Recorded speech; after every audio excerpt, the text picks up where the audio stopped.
process of listing. So just a very quick recap. And again, we want to kind of have you guys all in as far as participating. I'm going to also put my chat box over here. So if you guys are chatting with me, I can see it. But a little recap, just so we see how much we absorbed yesterday. I know there was a lot of information and we kind of get zoomed out.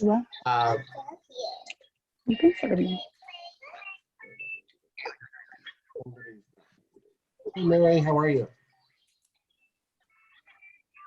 I think we're good.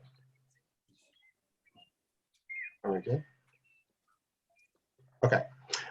So generating seller leads, we went through that. We went through that. Oh no, you're worried. Mary, we're just gonna do a recap and then I'll let you chat with us for a little bit, okay, Mary? A little recap for yesterday. We obviously were talking about seller generated leads at pre-listing, whether we do a video or we do a physical hard presentation that we deliver to the consumer, and then that appointment prep. So today it's really about the actual appointment. It's going to also go through some transaction tips and strategies. And then it's also going to go through how do we create more leads, seller leads, so that we have that abundance and we have that momentum of being that selling listing ninja, right? So a little recap. Can anybody tell me what the 3 L's of real estate are? You also have your workbook so you can cheat. Leverage. Listing. Systems. Right, so it's that triangle. Yeah, you absolutely all are correct. It's the bottom of the triangle is the leads. Without leads, you can't have anything. You don't have a business, right? And then you have on the left-hand side of the triangle is listings. And then on the right-hand side, you have leverage, right? So that's why we really see top producing agents focus their most energy and efforts marketing-wise on listings. Knowing where that market data is, you know, we have a really simple tool here in Richmond, the CDR MLS market stat button, right? What percentage of sphere should your percentage of leads, seller leads be coming for? If you're tracking your lead sources, what is the percentage number that would be an ideal situation for you as a business owner? Remember? 48%. 48. 48. Gosh, you guys are so smart. Love it. All right, great. So, and then we talked about seller leads, qualifying them, you know, A, B, C. Well, they have to be ready, blank, and blank. What's the fill in the blank there? Willing and able. Yeah, good. And then we talked about the 5 techniques for closing techniques, finding those favorite ones like a tie down or that, or the soft close, right? It's somebody that's chatting and I can't quite figure out who it is.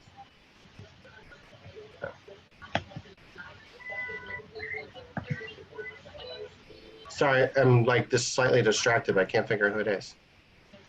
All right, good. So before we jump into today's session, I did want to take a little bit, I'm going to actually unshare so you can see Mary Gunnar DeVoe's face.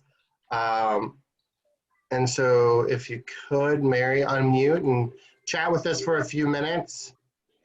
Absolutely. So, how are you? How was your plane trip? Where did you go?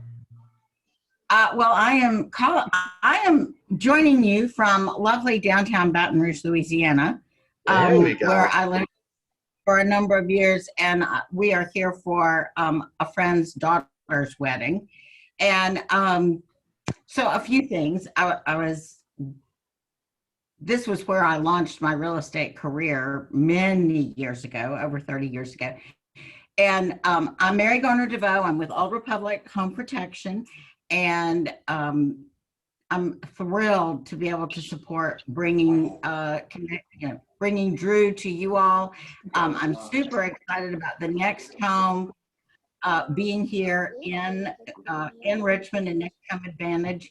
I told Susie I actually, one of my agents in Raleigh had that domain name, and she had a plan to buy that domain name, and she paid like $10 for it. Now, this is a long time ago.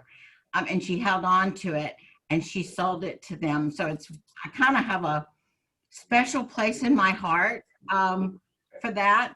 And I bet they paid a pretty penny for that domain name, by the way. I'm sure they Well, they did. But you Good know, for I her. mean, it's like being smart, you know, it's like buying real estate and you can flip it, but also hold it. You Yeah. know, can you imagine as somebody who bought and flipped something 2 years ago, how much they wish that they had bought it and held it? Yeah. Right. Yeah. So anyway, but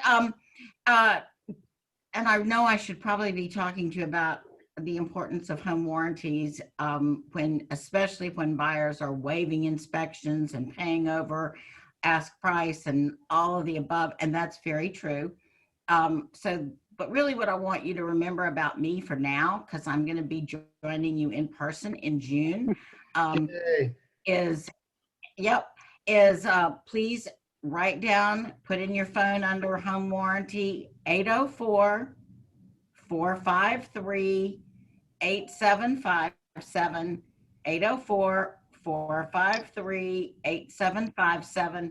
I'm going to take 2 minutes to tell you a story Go ahead, you can play. about an agent that I had here in Baton Rouge, and it's going to reinforce what Drew's going to be teaching you. And I'm sure Susie has coached you and, you know, advised you. This won't be the first time you've heard it, but, you know, there's sometimes when something is not a good business decision for you. And that may be taking a listing.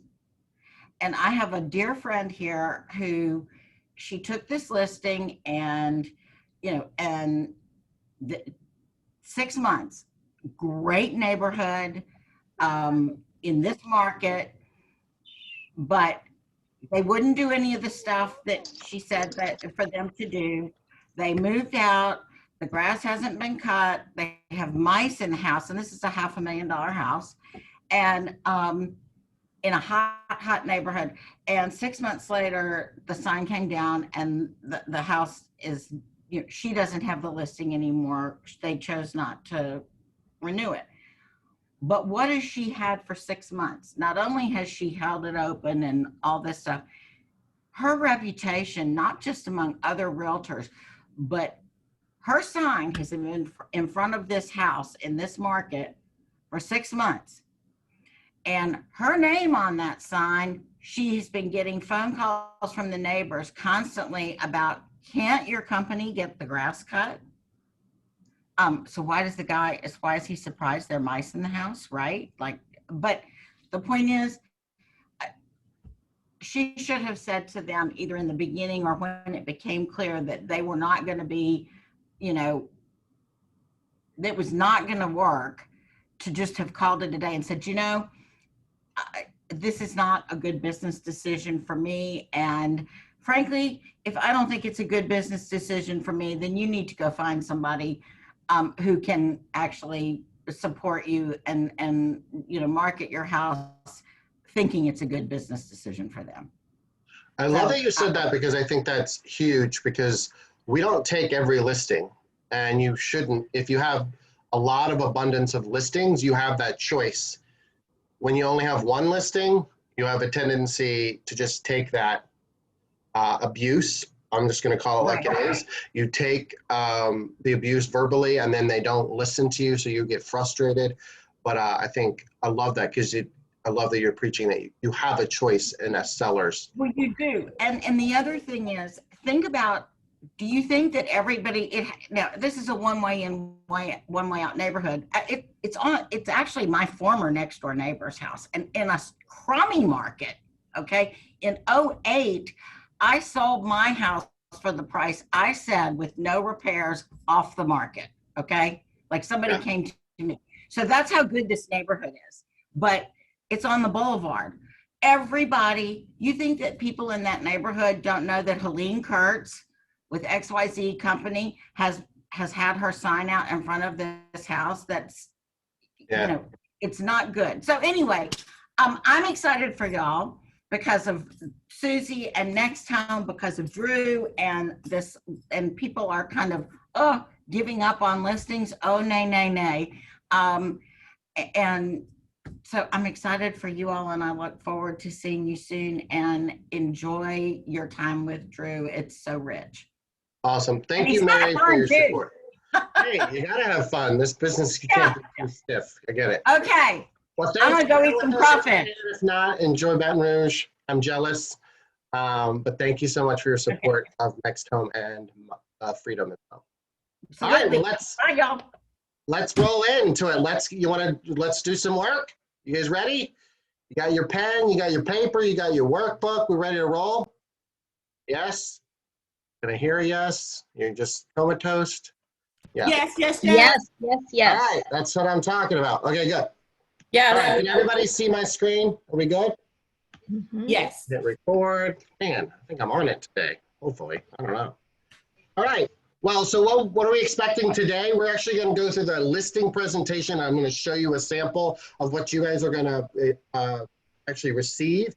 In addition to the pre-listing packet that we talked about yesterday, we're going to talk about marketing your listing. So you can have a listing, just like Mary said, and if it's just not presented in the right light, your reputation is behind that sign 100%. We're also going to talk about foundation principles. We're going to talk about negotiation strategies. This is where I want you to really participate with me. I am a coach for a lot of agents, and negotiations are rough. You think it's easy on the sell side and it's harder on the buy side. That's not necessarily so. So we're going to talk about negotiation strategies from the lens of the seller, but I think it will still help if you're working with buyers in this market. We're also going to talk about the close process, some closing systems. Remember, we talked about in order for you to truly have leverage, you have to have systems first, you embrace technology second, and then hire talented people.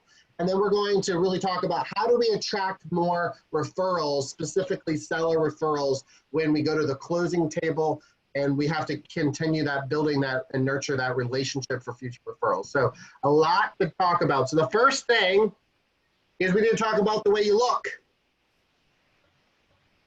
This is an interesting topic when we're coming through COVID and we've all been in Zoom mode and we've all been wearing our pajamas. You know, you've done it, right? If I had you stand up, some of you might be in pajama pants right now. I don't know. One of the key things is, again, sellers hire a professional and professionals dress for success. They really, really do. And it doesn't mean you have to wear, a three-piece suit. It doesn't mean that you have to spend a lot of money. But one of the things that we consistently see is the ability to truly look your best. I'm a little bit particular because I come from the Nordstrom background, so I feel like there's no excuse for how you look and how you dress. I had a coaching client. We did everything up to the point of the appointment, and he shows up to the appointment and he didn't get the listing. So we're debriefing on that appointment. He showed up and I asked him what he wore. He showed up in flip-flops and shorts. I'm not his father, not his mother, but I almost whooped his butt because we did all that work. We lead generated, we converted the lead, we asked for the close. He was amazing at his listing presentation because he and I had practiced that. His CMA was on point, and he, in my opinion, I don't know if the seller would point blank say it, but he showed up in flip-flops and shorts, right? You are making an income just as much as any other professional, as a lawyer, as a doctor, as a nurse, anybody in those professions. You show up to your doctor's office and he's wearing flip-flops, that's a problem. So I know I'm preaching to you. I'm sure none of you do that, but we're very flexible in our schedule, right? So you might be playing with the grandkids or hanging out at the pool and then get a call to go on a listing appointment and you don't want to throw on something. You just kind of grab and go. I get it. But be really conscious that really you need to dress about 10% to 20% above the audience. So I'm not saying show up in a bow tie, gentlemen, right? I'm not saying, ladies, you have to, quote, wear a dress, but you do need to really be aware of that. And so one of the things I'll tell you is that that's an interesting side note that I literally don't bring that up until I think we're in this COVID mindset. We got to realize we need to be careful. My phone wouldn't. Also, we make sure we show up early. That's a big one, guys. We are notorious for not being early. And in fact, we are literally showing up minutes late. And so when I have a dialogue with someone about showing up to the appointment, this is the dialogue I would highly recommend. So you show up early, right? Get yourself together. In my opinion, you jam out to some music, get your mindset right in the car, right? You're ready to take on this listing. You knock on the door, you step back, 2 steps back, and you introduce yourself. And you shake their hand and you say, hi, my name is Drew Dimmer. We have a 3 o'clock appointment and it's 2:57 and I really appreciate your time. You're acknowledging that you're early. Now, if you're at 3:05, guess what? You don't get the opportunity of that dialogue because now you're pointing out the fact that you're late. And we'll talk about different personality profiles in a minute.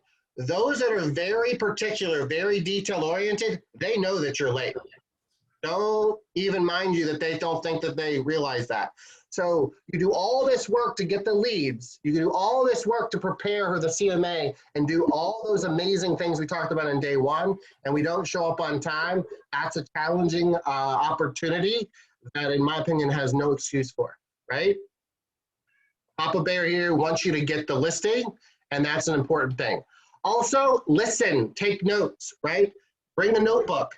Make sure a lot of time we're taking notes on things that are not specific to the listing, not about how many bedrooms, how many bathrooms. I want you to take notes on behavioral things, on things that you see that their body language changes. Like when I said this, he didn't look happy. Like, because this is your notes, right? So you want to debrief afterwards. So make sure not just taking notes about the house, taking notes about the environment, things like that. And also, professionals lead the appointment. We're going to talk about that today a little bit deeper, but your responsibility as the professional is to lead them. They don't list houses every day.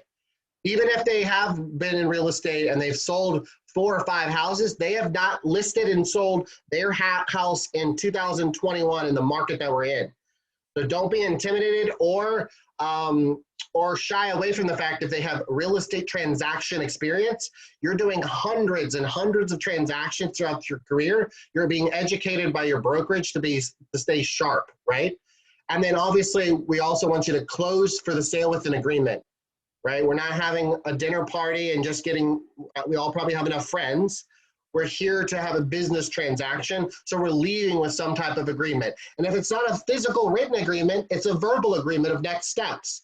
So a common dialogue that I would say near the end of any of your presentations is saying that, hey, Mr. and Mrs. Seller, it was super awesome to connect and meet with you today. What are our next steps? What do you think the next step forward is for us, right? Have them tell you, well, my husband and I need to talk it over. We'll let you know by tomorrow. Awesome, tomorrow. Can I call you by 9 a.m.? Will you have the decision by then, right? Asking anchoring questions specifically to go ask for that agreement and ask for that close, right? So I want you to kind of think about that as you prep for your appointment, as you're walking through the threshold of that door. These are things that some of the details slip through. Then I want to go through there's a physical presentation model. It's called GROW. You can see it on your screen, and you also can see it on page 23 of your workbook. This is a consultation model that is used by coaches, by therapists, by child psychologists. This is a psychological consultation model that we all can use. And the thing is, you probably use pieces and parts of this already. But what we want to do is we want to have a model or a system that is consistently used every single listing appointment. Again, if it's a repeat client, you still want to do it, right? So I don't really personally believe that scripts are as effective as they used to be in 2021. I think dialogue is a better example of that, which is a flow of a conversation. So you're going to say it slightly different every time, but it's a dialogue. It's a guidepost that's going to just still navigate you to the finish line, or in a lot of cases, the starting line, right? So the GROW model is just that. It's not a script. I'm not going to say this, say that, ask this question. You'll have to organically go through it. But what I would recommend is you writing the word GROW on your notebook as you're having this dialogue or conversation with your potential seller, right? So hi, Mr. and Mr. Seller. Hey, if you could we could get this house closed in the next 30 days for the price, the terms, and the conditions that you desire. What is the goal at the end of that? right? I want to know what that is. Sometimes that answer is not what you think it is. Then the second one is reality, what their current reality is, not your current reality. A lot of HGTV goes on, a lot of Googling goes on, a lot of Zillow searches go on with sellers, right? They think they already know what their price is. Also, a lot of real estate friends or family have influenced their discussion or decision when they're thinking about pricing their house, right? So a question in reality would be something like this. Hey, Mr. and Mrs. Seller, I'm sure you've done some research on your own about the real estate market and your house. Based on what you've seen, whether it's with friends, family, other realtors, or online, what is your sense of what the current market is doing? Again, what we're doing is we're not telling them what the market is. We're asking questions about what the current market, their reality of it is. It doesn't mean it's a sane reality. It's just their reality, right? The next thing is let's talk about obstacles. This is the one where sometimes listing agents don't ask these questions. Let's think of plan B. In the event this house doesn't sell according to what we think, according to plan, even though the houses are selling in 2 days. Let's just say, like, I don't know, the sky is falling and it doesn't sell in 2 days and we don't get the price that we anticipate. What is your plan B? They may say, I'm going to rent it. They may say, I'm just going to stay here. They may say, no, I have to sell. There's no way around it. I have to get it done, right? We want to see if there's any physical obstacles in the way that they're not being honest with us or they're not trusting us to convey to us at that point. But there are also things that, what if there's a plan B? Because a lot of sellers have to be, again, willing, ready, and able, but that fluctuates. And there's always a term, buyers or liars. Well, sellers are skeptical. So sellers are skeptical. They think that we can control the market when the market controls the ability to buy or sell that house, not us, right? And then will forward is literally like a tie down or an agreement, right? So it sounds like we need to get your home sold so you can relocate to Florida for retirement. We need to, in reality, we know that this is a seller's market, and so we're going to do what we need to do condition-wise to get your home ready. And we know if we don't hit the deadline of August 1st, we're going to have to really kind of speed some things up because that's truly an obstacle we want to prevent from happening. So why don't we do this? Why don't we sign the listing agreement today and put me to work so I can get your home sold at top dollar, right? That's will forward. That's giving them a runway of a plan forward. So what are you hearing when I go through that grow model? What are you hearing what you do in your own presentation style, and what do you do that you can adapt to this model that you think might be beneficial to your business and leading the listing presentation? I'm going to shut up and let you guys unmute and chat for a little bit. Do you like it? Do you hate it?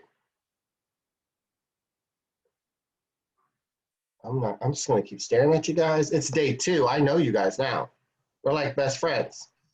What do you guys think? What do you guys think? Is that a hard dialogue to internalize? No, I like it, and I think it's relatively easy to follow. And I think it's pretty similar to what I'm doing currently, except for bringing up the plan B. I always come up with a plan B for like if the closing date gets changed or like in negotiations and stuff like that, but figuring out how motivated they actually are to sell the property, even though it's probably going to sell in 5 days, knowing is their backup, they'll just rent it. Like how invested in selling it are they actually? I think that's what I would change about my conversation with sellers. I love that. I definitely think that I always say we as realtors don't want to look stupid or sound stupid. We don't, right? And we don't want to look like we don't have the ability or the skills or the knowledge to get their home sold. We're not saying that. What we're saying is if there's another option, is there really one on the, and 99% of the time, they're literally like, no, we have to sell. Like, we got to do what we got to do. But you're trying to test that able, willing, and ready scenario as a qualified lead. Also, make sure there's some things on the PowerPoint here. Permission questions.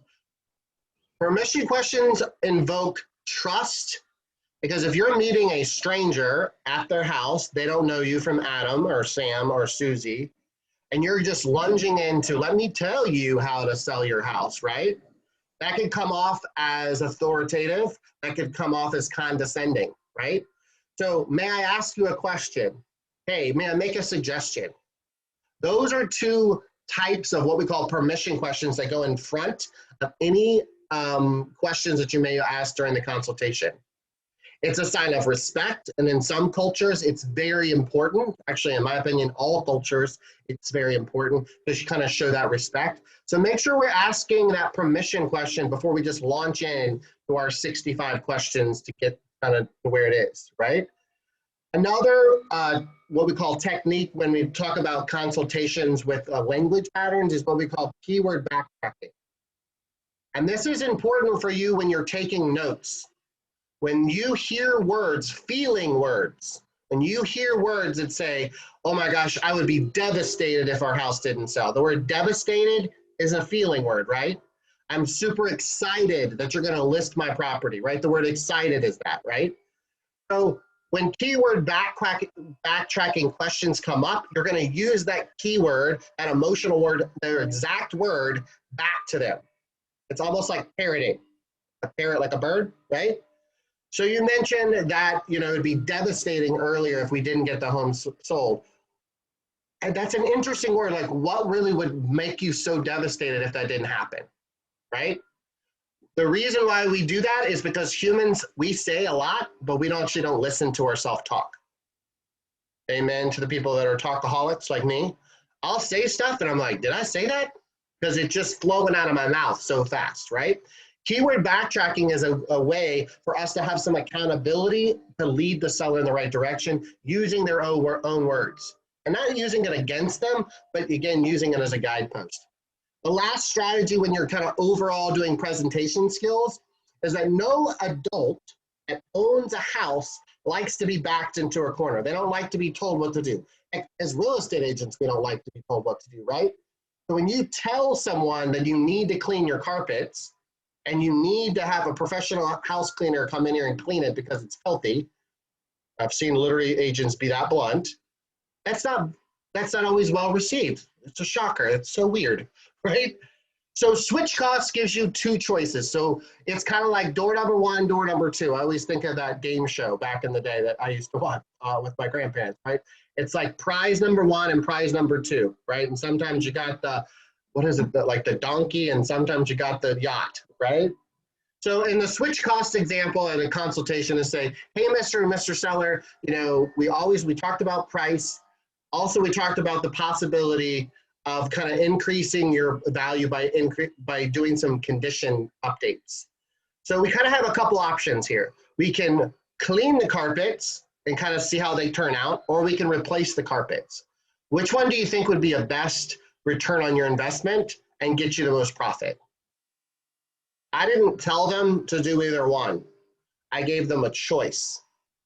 And if they choose to clean the carpet, that's their choice. If they chose to do the carpet and pay to have it removed and then add new, that's their choice.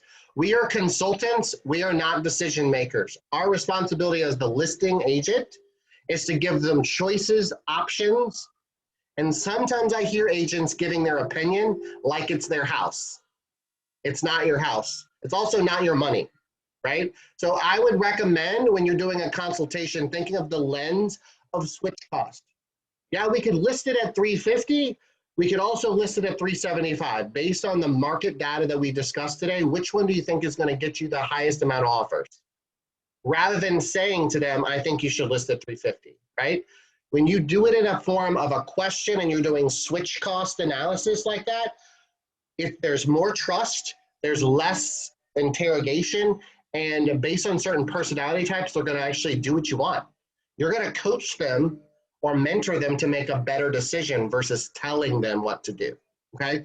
So I want you to think about that growth model and then adding just an overarching questions and general dialogue systems. And you probably have heard this, it's not how much or what you say, it's how you say it. If you're in any romantic relationship with your spouse, partner, significant other, or your kids, the tone of voice is what pisses us off. Do you guys agree with that? Or is it just my wife and I? Like, I can say the same thing to her. We've been married for 20 years. And if I say it one way, using the same exact words, she's my best friend. I say the same thing in a different tone, and we're like World War III in our house, right? So one of the things we got to be aware of is when we're doing our listing presentation, when we're doing our seller consultation, our tone is really important. But the biggest thing is we got to check the tone of the consumer itself. And you may or may not have seen this diagram, but this is huge. This is called the DISC, D-I-S-C. Can I get, if you guys want to unmute or raise your hand, have you ever heard of DISC, the personality assessment? Yeah. I think if we said no, Susie would probably fire us. Thank God, right? So make sure you know this well. And the fact that if you know this well, within 3 to 5 seconds, you can tell someone's DISC. It's creepy. I've been doing this for over almost 16 years. Just by the way that you're right now, just by your body language, I can probably tell the type of profile that you have. Some of the first words that you say, how you say hello to me, I can start to assess how you are, right? Somebody that if I introduce myself, they're like, hi, real direct. That's more of a D, right? Hello, more formal. There's a lot of little small details in the body language, the tonality. And so one of the things I'll tell you is that that tone is really important. So one of the things I will tell you when you're delivering your presentation, let's say you have this beautiful 25-page listing presentation. And the D is the dominance. He or she is probably not going to like that you go through every page. 25 pages with a high D dominant personality, he's going to be grumpy. His eyes are going to roll back. He's not listening to you. So you may need to skip a few pages. You may need to go to the core of what you want to present to him or her, and then skip the rest of the pages. I'll tell you the SCs, if you skip a page, they're like, no, you missed page 3 and you didn't explain paragraph 2 at a high level, right? So make sure I would tell you, give yourself permission to use the presentation as little or as much as you need to. Don't feel weird or guilty, like I missed page 6 and I should have done that. Well, if you're seeing body language and tonality that you need to speed up, listen to your gut. If you see body language and tonality that you need to slow down, do so. Really important that you engage with the consumer and mirror and match that. I see a lot of people, we practice, they feel super great, and they didn't get the listing, and they're like, what happened? And like, well, they just look like they zoned out. I'm like, well, did you do the entire presentation? And he's like, yeah, you told me to. I'm like, well, no, I didn't, right? We need to mirror and match the behaviors of the consumer. I want you to educate them. I want you to be professionals, but we got to keep people engaged. So quick reference, fast pace, high energy. I'm a DI, if you haven't noticed. I tend to go really fast, but I love people, right? SCs are also interesting. I coach a lot of SCs, which is fun because I'm the yin and that's the yang. That is an opposite profile for me.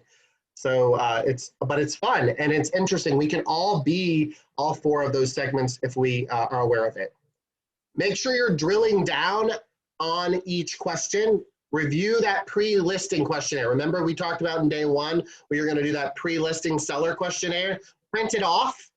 Highlight some areas where you think you need more quick clarification.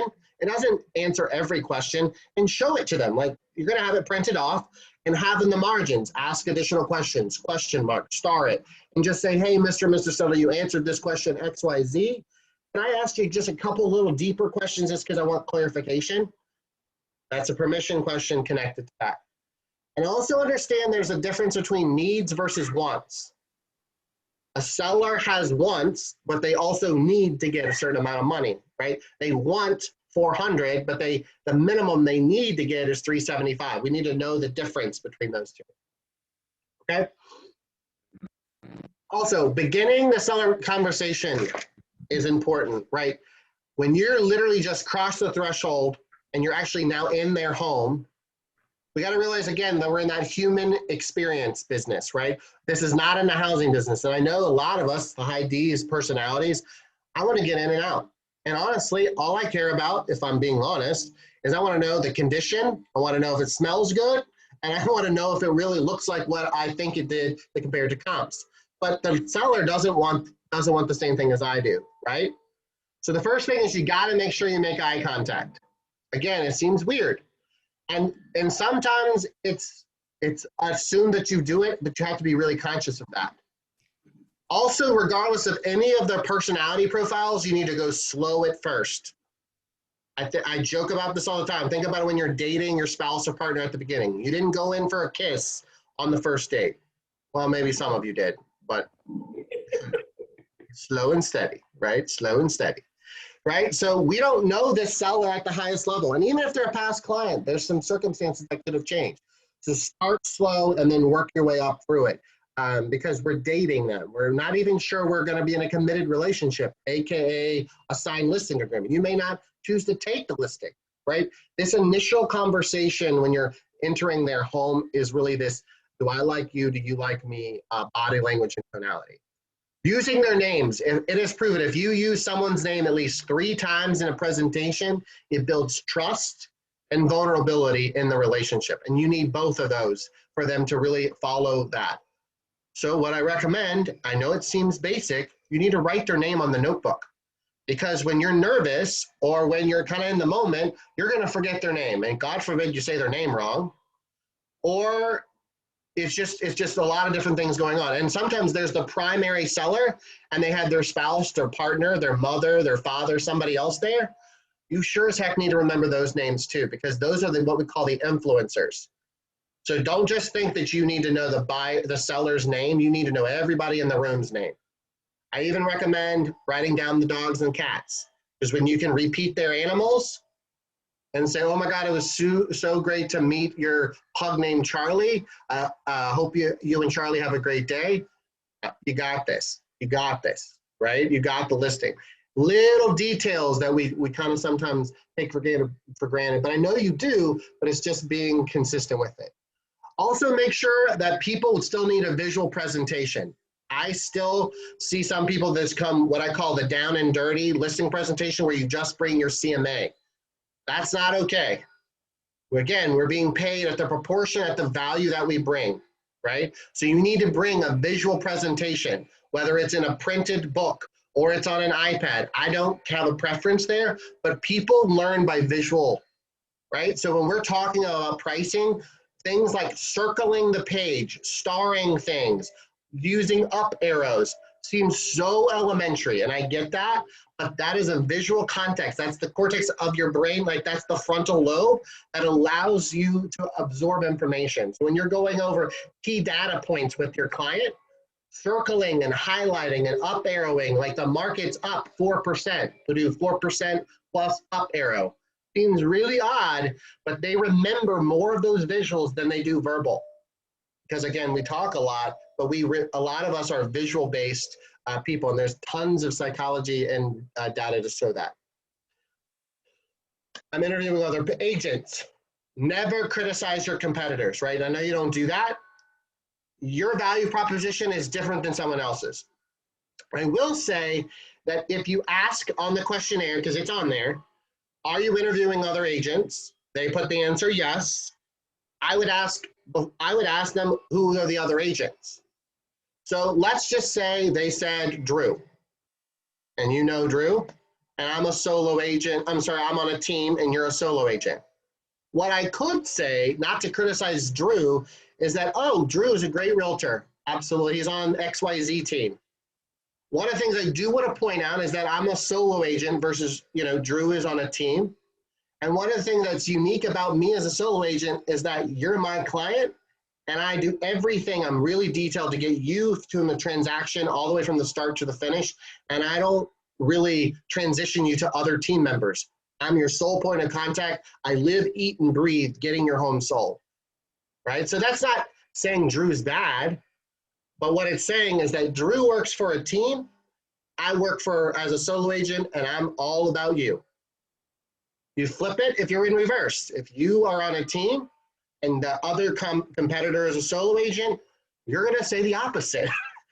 You're going to say it's about saving you time. It's efficiencies. We have specialists in our team. We have people that are super detailed in certain parts and components of the transaction, so no detail will be left undone and no time gaps will occur because we have such a talented team of people, right? We're complementing our features, not contrasting in a negative way to a competitor. Does that make sense? So I don't see that ever happening in NEXTHOME agents, but I do see it in the industry, and that makes me sad.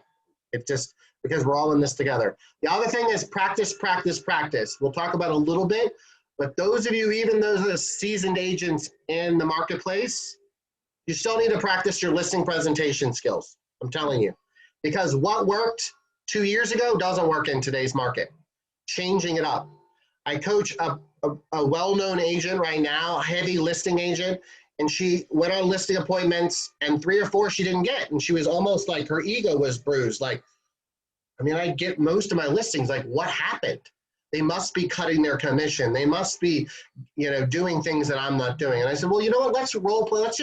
Let's go through your listing presentation. Let me hear it and see what it sounds like. It was very old school, very regimented, very almost data driven. It wasn't about value. It was about, I know the market.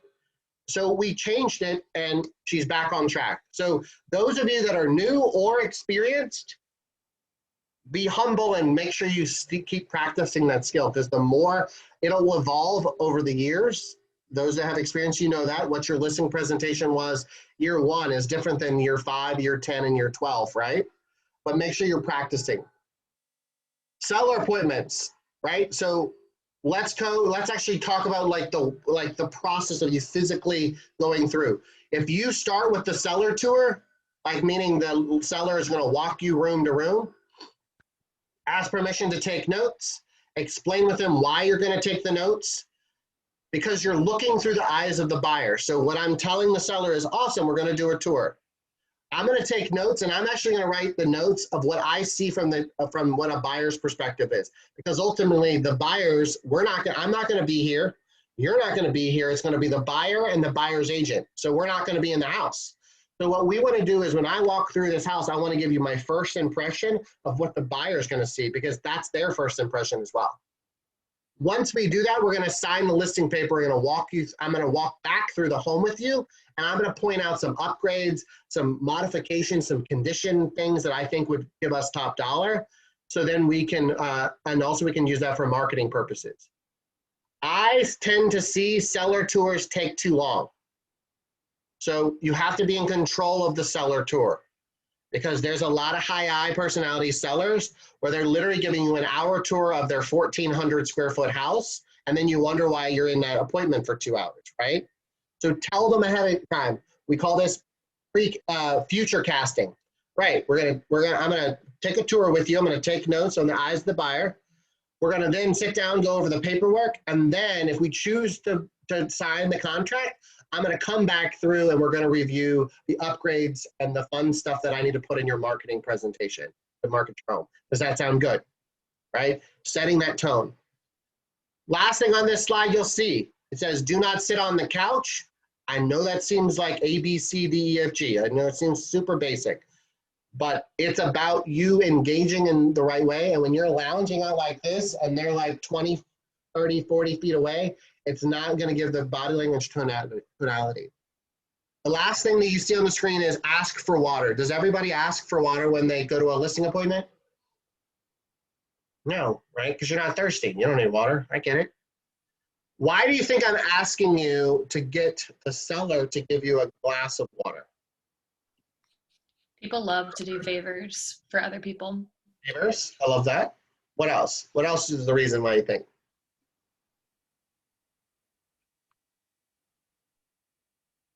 A moment to not be very nervous, to kind of get your mind together.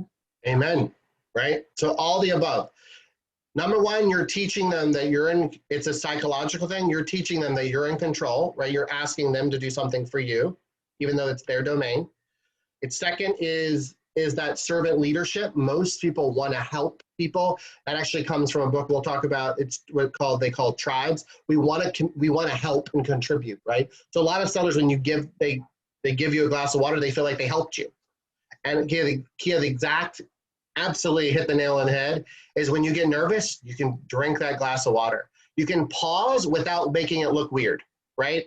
So you're just gonna be like, all right, I got a little off track, or I'm a little nervous, or I lost, what the hell was I even saying? Like, you know, there's just moments where you're kind of like frazzled. Oh, good, we all do it. Even the experienced ones, pick up the water, drink it just a little bit, right? So one of the things as you're going through that seller appointment, those that control starts with where you sit, and then it kind of rolls from there, okay? So the listing presentation. So this I'm actually going to provide to you guys so you have access to it. I'll click on it so you can see it. It's not huge. What I tend to see is that we make our listing presentations a little bit larger than we should. Because remember, I am assuming that you did a pre-listing presentation, right? So this is great. It's got our goals, it's got your information, a little cute. Got if you're on a team. If you're not on a team, if you're a solo agent, you have a team, right? You have a broker, you have a photographer, you have a closing company, you have some lender partners, you have some home inspectors. You're always on a team, even as a solo agent. Easy exit agreement, there's all kinds of fun, but it's simple. It keeps you on track and it doesn't belabor things. It also is visually pleasing. So we don't really go into super high content because it's about you delivering the information, not about having this thick packet of information, right? So we're gonna give that to you guys so you can customize that. But what I would challenge you to do is it needs to be 20% of that packet and 80% of the evaluation process, meaning the CMA and a condition conversation. What I tend to see is the old school methodology is when we talk about what I call the dog and pony show. We talk about the listing presentation, we talk about the stage, or we talk about the photography and how many websites it goes on. The seller expects all that.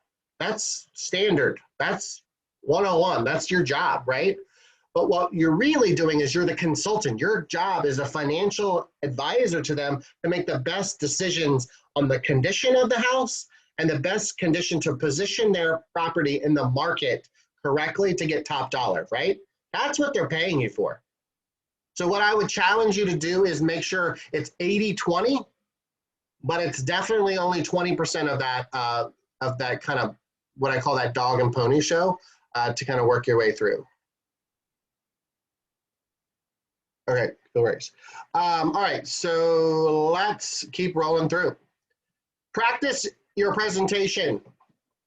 I have this really fancy system when I have people practicing their listing presentations. It's called a Post-it note. It's genius, right? So what we're gonna do is we're gonna have this beautiful presentation and you're gonna write 2 to 3 bullet points on this Post-it note and you're gonna put them on there. And then you're gonna practice with at least 2 people. So there's a total of 3. That's how I coach and mentor people to really work on their presentation skills. Why 3 people? That seems odd, right? You're the agent, there's one that's the seller, and the 3rd person is the observer. The 3rd person doesn't talk until after you're done. The observer is looking at your body language, is looking at your tonality, is looking at the words that you say. It's working on the flow of the conversation, the questions that you're asking. Because again, when we're in the moment, we sometimes don't even know what the heck we said. And it's not repeatable, right? Trying to build a system where you're constantly getting seller leads, and you're constantly getting seller listings because you're consistent, right? So one of the things I would tell you is practice it and practice it in groups. I love Zoom right now because you can also record it. There could be 3 of you. You could share your screen. One person's the agent, one person's the seller. You guys are having your normal conversation. You're recording it, and then you can play it back. I actually had old school like tape recorders that when we were in the main offices, that's what I would have them do, and then I'd have them give me the tape recording. I want to hear it, right? And so little things like that to practice and to sharpen your presentation skills, you'll be surprised how quickly it really picks up. And again, it doesn't matter if you're a new agent or a seasoned agent, everybody can increase their presentation skills, right? I do it. I'll go back through these Zoom trainings and I'll listen to my own recording and I'm like, what was I saying? What was I doing, right? It's important. And the reason why I kind of always go to that is think about it with NFL. Think about it with someone that's in a professional sport. They always sit and watch the game footage. They do. Their coach and their teammates sit in the locker room and they play the tape. The Super Bowl champion plays that tape and they see what worked, what didn't work, what the original plan was versus what really happened in real life. Because when we go into a listing appointment, we have a plan, right? And we've coached and we've practiced, and then we have reality that smacks us in the face and we kind of have to tap dance to get there. But that's okay, just looking your way through, okay? So super important as we go through that. Presenting your presentation, your CMA. This may be a little different than the way that you possibly present your CMAs. Remember, visual is a big important thing. And also we want to talk about condition and price when you're doing that. So I don't know if you guys use different software, but there's obviously the quick CMA and the full CMA using in Matrix. I also have clients using Cloud CMA and Toolkit CMA. They marry amongst the CMA. It just kind of gives it a little facelift. Super fun, easy to do. What I challenge you to do, regardless of the type, is that you print off in full color these 12 photo grids, and you can print this off. And I don't want them, I wouldn't recommend them be actually attached in your presentation. So this is a 12 full color option when you're on MLS. And so I'm gonna print the top 3 sold properties that I'm doing using as a comparable. And I'm gonna loose leaf them, I'm not gonna have them in the presentation. And before I show them price, and I crack open the CMA and I go through the numbers, I'm actually gonna lay all 3 of these detached 12 photos on the counter in front of me. I'm literally going to put them on the kitchen table. And I'm gonna say something similar to, hey, Mr. and Mrs. Seller, I spent about 3 hours doing a market analysis on your home. And yes, price is important, but condition and the upgrades and amenities of homes are probably the differential of someone getting more money than the others. So here's 3 properties that I think that I use in your market analysis. But I would like for you, as I need your opinion. Can you help me? Like, yeah, okay, sure. Awesome. So if you were a buyer and you were moving here from Richmond and you were relocating to Richmond and you had to find a house this weekend, like one of these 3 houses has to be it, because that's all that's on the market. Based on the photos, based on the price at the top of the page, which house would you choose? It's really interesting and fun when the husband and wife or the spouse or partner are doing it together, because they kind of bicker. They're like, no, that kitchen's ugly and this was great. What they're also starting to do is they're comparing these photos to their house right now. So what they're doing is in this photo, they're seeing this beautiful kitchen and the husband's going in his head, our kitchen's not that nice. We don't have hardwood floors like that. Again, so they're analyzing that because again, they're part of the process when you're pricing. So what I recommend is before you go into numbers, you go into pictures. And the reason why that is there's a statement, and I want you to write this down. Logic makes you think, emotion makes you act. Logic makes you think, emotion makes you act. Logically, these 3 houses, 290, 295, 300, that's logical information, right? But emotional information is this house is more attractive. This house is neutral paint colors. This house has an updated kitchen. That's an emotional difference. So then when you have to discuss the final price, you can go back to the discussion of this example. Does that make sense? Anybody up for trying that to see how that presentation style works? It's kind of fun. And it's a little bit different than I think that traditional, 1 + 1 = 2 methodology that sometimes we present to. So that's ultimately, and then at the end we say, how does this sold property compare to yours? And you're taking notes beside it. You're circling it. Okay, kitchen, nicer. I have hardwood floors, they don't. Hardwood floors, like you're doing visual things to connect with that. All right, so make sure you're kind of connecting the dots with that. Let's talk about pools and hardscaping and all that fun stuff, right? Right, so market value, the price the buyer is willing to pay at any given market, right? That's the definition of market value. It's based on supply and demand, it's based on condition, location, and price, right? Telling your seller the price sets you up for a mistake. In my opinion, you need to be able to have a conversation using that visual and the logic together that says, ask the question. So based on the photos, based on the condition of your house versus the comps, based on us going through the numbers today, what's your thought on pricing? What I'm going to do, though, is while I'm asking that question, I'm circling numbers. Most likely, I'm going to circle the number that I want, meaning the listing agent, what I want.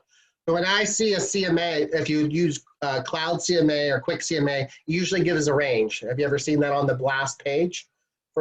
I actually delete that. So when it says 250 to 300, it's a preemptive template. I delete that 100%, and I handwrite the price in because I want them to lead them to the conclusion rather than tell them the conclusion. Does that make sense? So I get rid of that. Because if I'm looking as a seller and it says 250 to 300, which price do you think they're going to pick? 300. And when I know it's worth 275, because based on the data we just talked about, it's going to be really hard for me to talk them off the ledge. So one thing I see in those automated CMA processes is that last page, delete that part on there, and then we handwrite it in. All right, so we come up with a price. I write 275 on their CMA, and then they can obviously keep it for them, right? Also, there's a difference between marketing value versus real value or market value. Marketing value is the pool, right? I'm going to market the hell out of that pool. I'm going to say, enjoy a beautiful pool in your backyard. You don't have to fuss with anybody. The neighbors, you enjoy this beautiful, relaxing pool. I'm going to market that. But that doesn't mean I'm going to get $50,000 more, right? So when people have beautiful kitchens and these hardscapes and these pools, you want to tell them, I'm going to market that. I'm going to use it for marketing. I'm going to use it to motivate the buyer to get out off their butt and show the house and write a really competitive offer. What it's not going to do is put an extra $50,000 in your pocket, right? So taking that comparison of marketing value versus market value and explaining that in that format, sometimes they go, oh, that makes sense, right? Rather than telling them just flat out of the gate, I can't get 50 grand more for your pool. So again, selling them through consultation rather than selling them through force, okay? So that's on page kind of 27. That'll kind of walk you through those process and everything that works through with that. All right, let's talk about just quickly just a few seller objections. I need to think about it. That's written on page 27, so you can kind of read that as you go. I still need to interview other agents, also on page 27. I'm going to highlight a couple at the end here. If I sell now, where would I move to? That is huge right now, right? So if you're reading in page 27, this is an example. We have provisions in the MLS allowing us to add wording to extend closing. We also can negotiate a time frame for you to find a new home or even do a rent back, right? Explaining that, really important, especially in this market. I was hoping I could get more money for my house. There's an objection for this. And then I need an agent with more experience. There's an objection for that. And then, will you be providing me a commission discount? I have two scenarios there. This one's a hot button for me, but remember, there's antitrust laws. We can't say I charge X commission, that's my standard commission, right? But what I can say is that your price is in direct proportion of your value. Your price is in direct proportion of your value. What I expect to get from Walmart is different than what I expect to get from Nordstrom. Would you guys agree? Because I'm getting a different value. So what I challenge you to do with my clients when I start to see their commission, whatever the standard percentage they charge, kind of slows or lowers, we need to talk about your value a little bit more. We need to realize that unique value proposition you need to lean into more because they think you're just making a paycheck and getting a staging and a photography consultation. And putting it in MLS. And that's not true, right? So this one example, I'm going to read it out loud. So I'm so glad you asked about the commission discount. I do love a discount store like TJ Maxx. Yet I think you'll agree that based on our marketing plan, we want to market your home like Nordstrom. So the quality of marketing that attracts the highest profits to you, So no, the commission is standard as we discussed, and cutting out that commission will decrease some of the marketing strategies that I have in place for your property. Does that make sense? Right? It's comparing Nordstrom and TJ Maxx. That's what that comparison is. There's another one that I love. It says, so you have another agent telling you they're gladly going to discount their commission, right? You know, that's concerning to me. You know why? Because if they're so quickly to negotiate away their money, what are they going to do to negotiate away your money when it comes down to negotiating a strong and highest and best offer for you? Right? So think about those as kind of possible options as you go forward. But I want you to always think about really with the seller, there's not that many objections. There's about 5 to 6. I've been doing this for 16 years. I write them all down every time I get an objection. There's not that many. So those of you that have been on listing appointments, you kind of know what they are. Maybe jotting down the objection and then just jotting down the dialogue that you think, the response that you think, right? There's really not that many objections that you can't overcome. But the final thing I'll tell you about this is that there's a difference between objection and there's a difference between condition. Objection and condition. Condition is things you cannot change. I cannot sell my house any lower than XYZ because I have to pay off the mortgage. Well, that's a condition. That's how it has to work, right? I'm not willing to pay X% to you versus X% to you. That's an overcoming that objection. You can strategically have a conversation that will allow you to earn the commission that you're requesting. Make sense? So make sure as you're going through your common objections with sellers, you're aware of that. All right, so let's slide into how do we get more juice out of the lemon, right? Every listing should attract 2 more sellers. So those of you that are like, wow, I'm doing great on listings. Okay, great. Did those listings generate more sales? And you know what you're going to say? Well, Drew, it sold in 5 minutes. I can't do the marketing like I used to do. Drew, it sells in 2 days. I can't do an open house and get more leads. I'm going to call that's an excuse. There's plenty of agents that are still in this market, in this strong of a market, in a seller's market that are still getting 2 leads for every listing they have, right? We still have to communicate to your database that you have a new listing. And yeah, you have a new listing, it sells in 24 hours, that email or that postcard still needs to be mailed out. The consumers are behind. They're not watching Zillow and watching everything all the time like we are. Like, if you already have a postcard or an email scheduled to go out, send it. It's a conversation. And guess what? When they call and say, hey, your new listing's beautiful, that's so great. You're like, you know, it's funny. I mailed out that postcard and within an hour, literally it went under contract. That's a good conversation to have. One of the things that we're finding is that what we call the guess the price game on social media is highly effective, right? So you're going to post a photo. You're going to say a listing's coming soon. Hey, I'll do a $50 gift card if whoever gets closest to the price that we're going to list it for. Comment below what you think the price of the house is going to be, right? And they're commenting 250, 275, 285, 295, right? And you're going to say, ding, ding, Pam's the winner. She gets the gift card, private message you, I'll private message you, and I'll send you a gift card, right? The reason why we're doing that is because we're then going to go behind that in private message world and say, hey, thanks for guessing the price of my listing. It's actually $325. I'm curious, are you guys in the market to sell your property, right? We're not buy or sell. Are you on the market to sell your property? And you would be like, well, maybe they rent. They're going to reply and say, oh, well, actually, we don't own our home, we rent, right? Asking a direct to sell question, not a direct to buy or sell question. Social media sneak peeks, you see that a lot, right? You can do coming soon, you can do photos, you can do different tours. Instagram's huge right now with doing tours of properties, right? Giving them the inside look at the pantry and the big walk-in shower. And the last thing that we talked about a little bit yesterday is circle prospecting around the home, right? It's taking this software and calling in a circular pattern around every listing you have, right? Plenty of opportunity to do that. hey, I just listed a house at 123 Smith Street in your neighborhood. It's listed for $375. If you have any buyers that are looking in the neighborhood, you could just call me back and I'll be able to set up a private tour if they don't have an agent. You can call them again.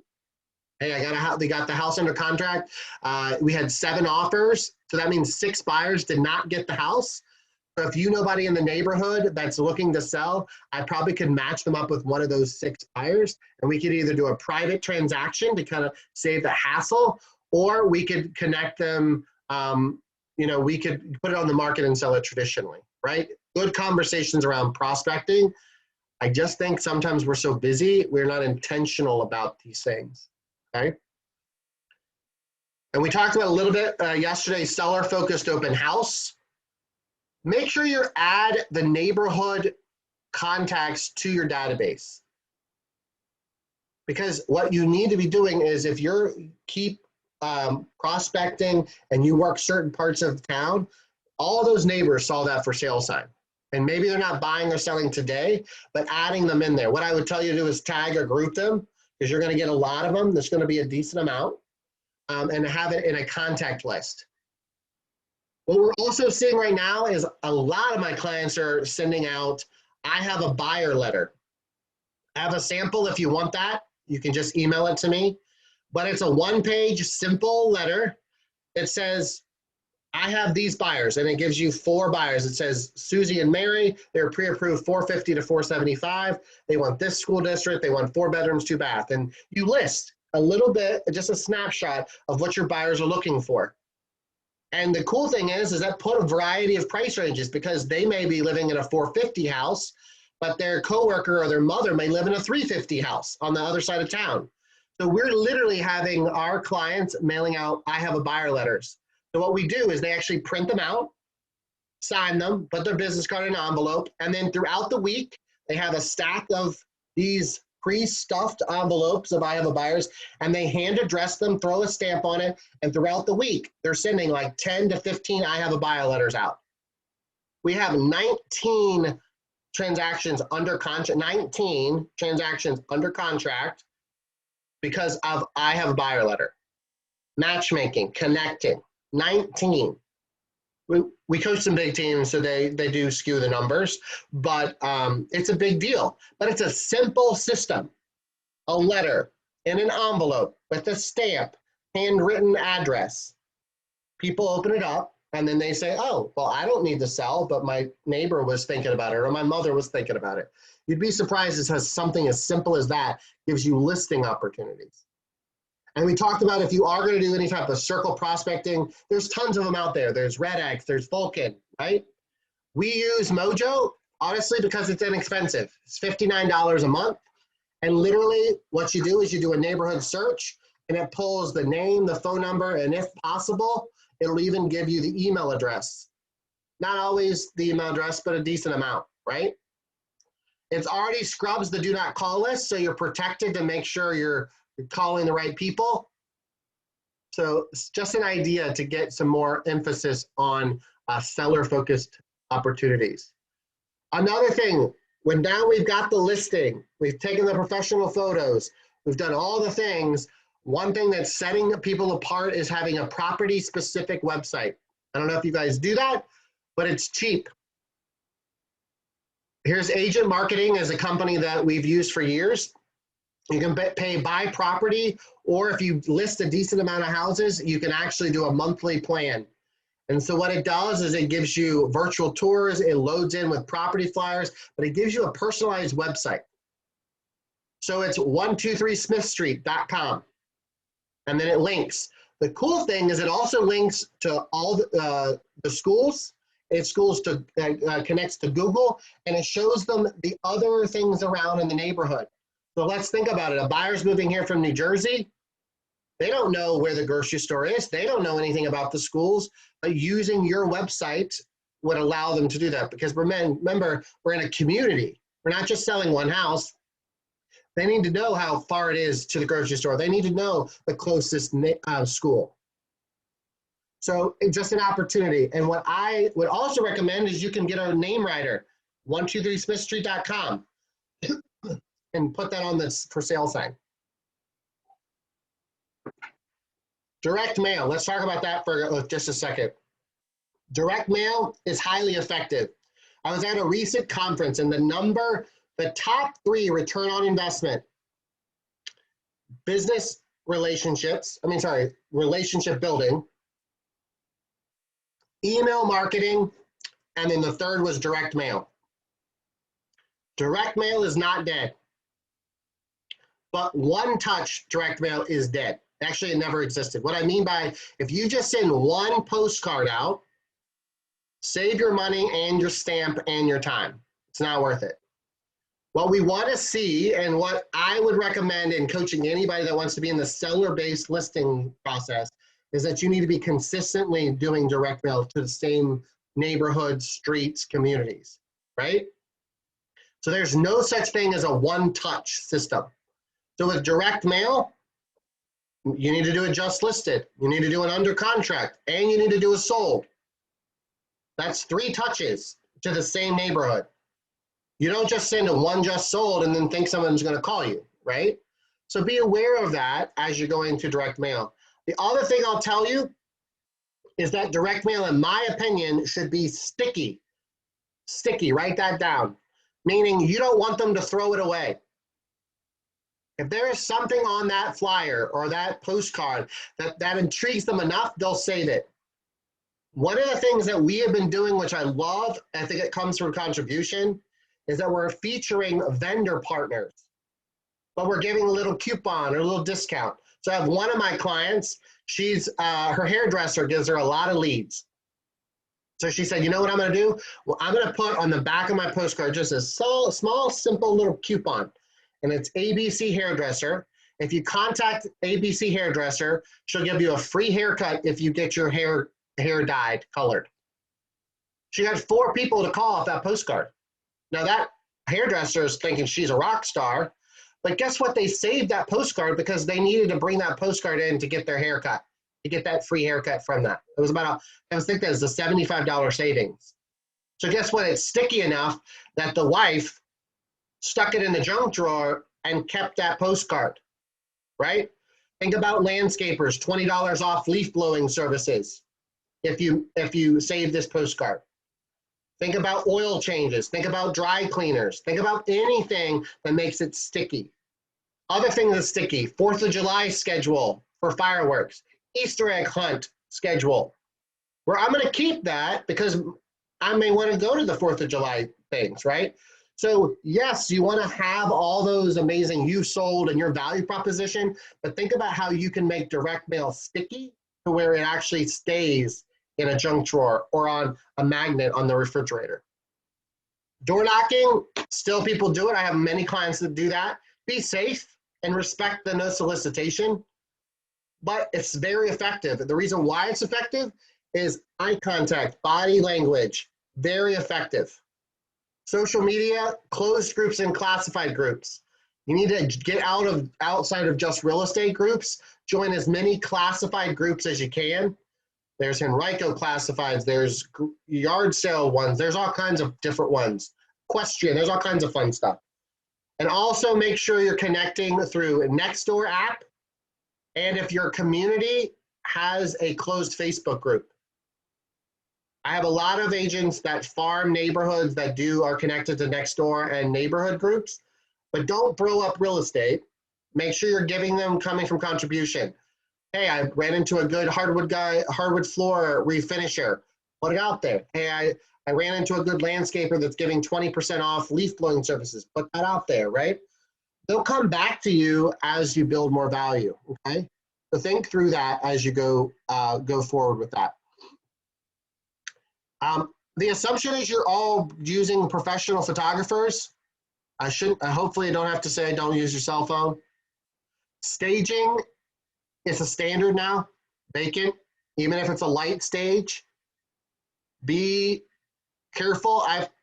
I see staging sometimes that looks a little rough, so hire a professional, or if you don't have a natural eye for that, have somebody help. What I mean by rough is I see people like buying stuff at Target and Walmart and thinking they're staging it themselves, and it's like blue and purple and polka dots and stripes. It's like, that's not helping. Again, we want to be professional. I would recommend having a third-party stager, my opinion, just because they can tell them that the baby's ugly. Sorry, they can. They can say it. You can't say it. You're the bad guy, the bad woman, right? That's just how it is. All right. If your listing will sell if, right? We have to make sure we're setting proper expectations with the seller.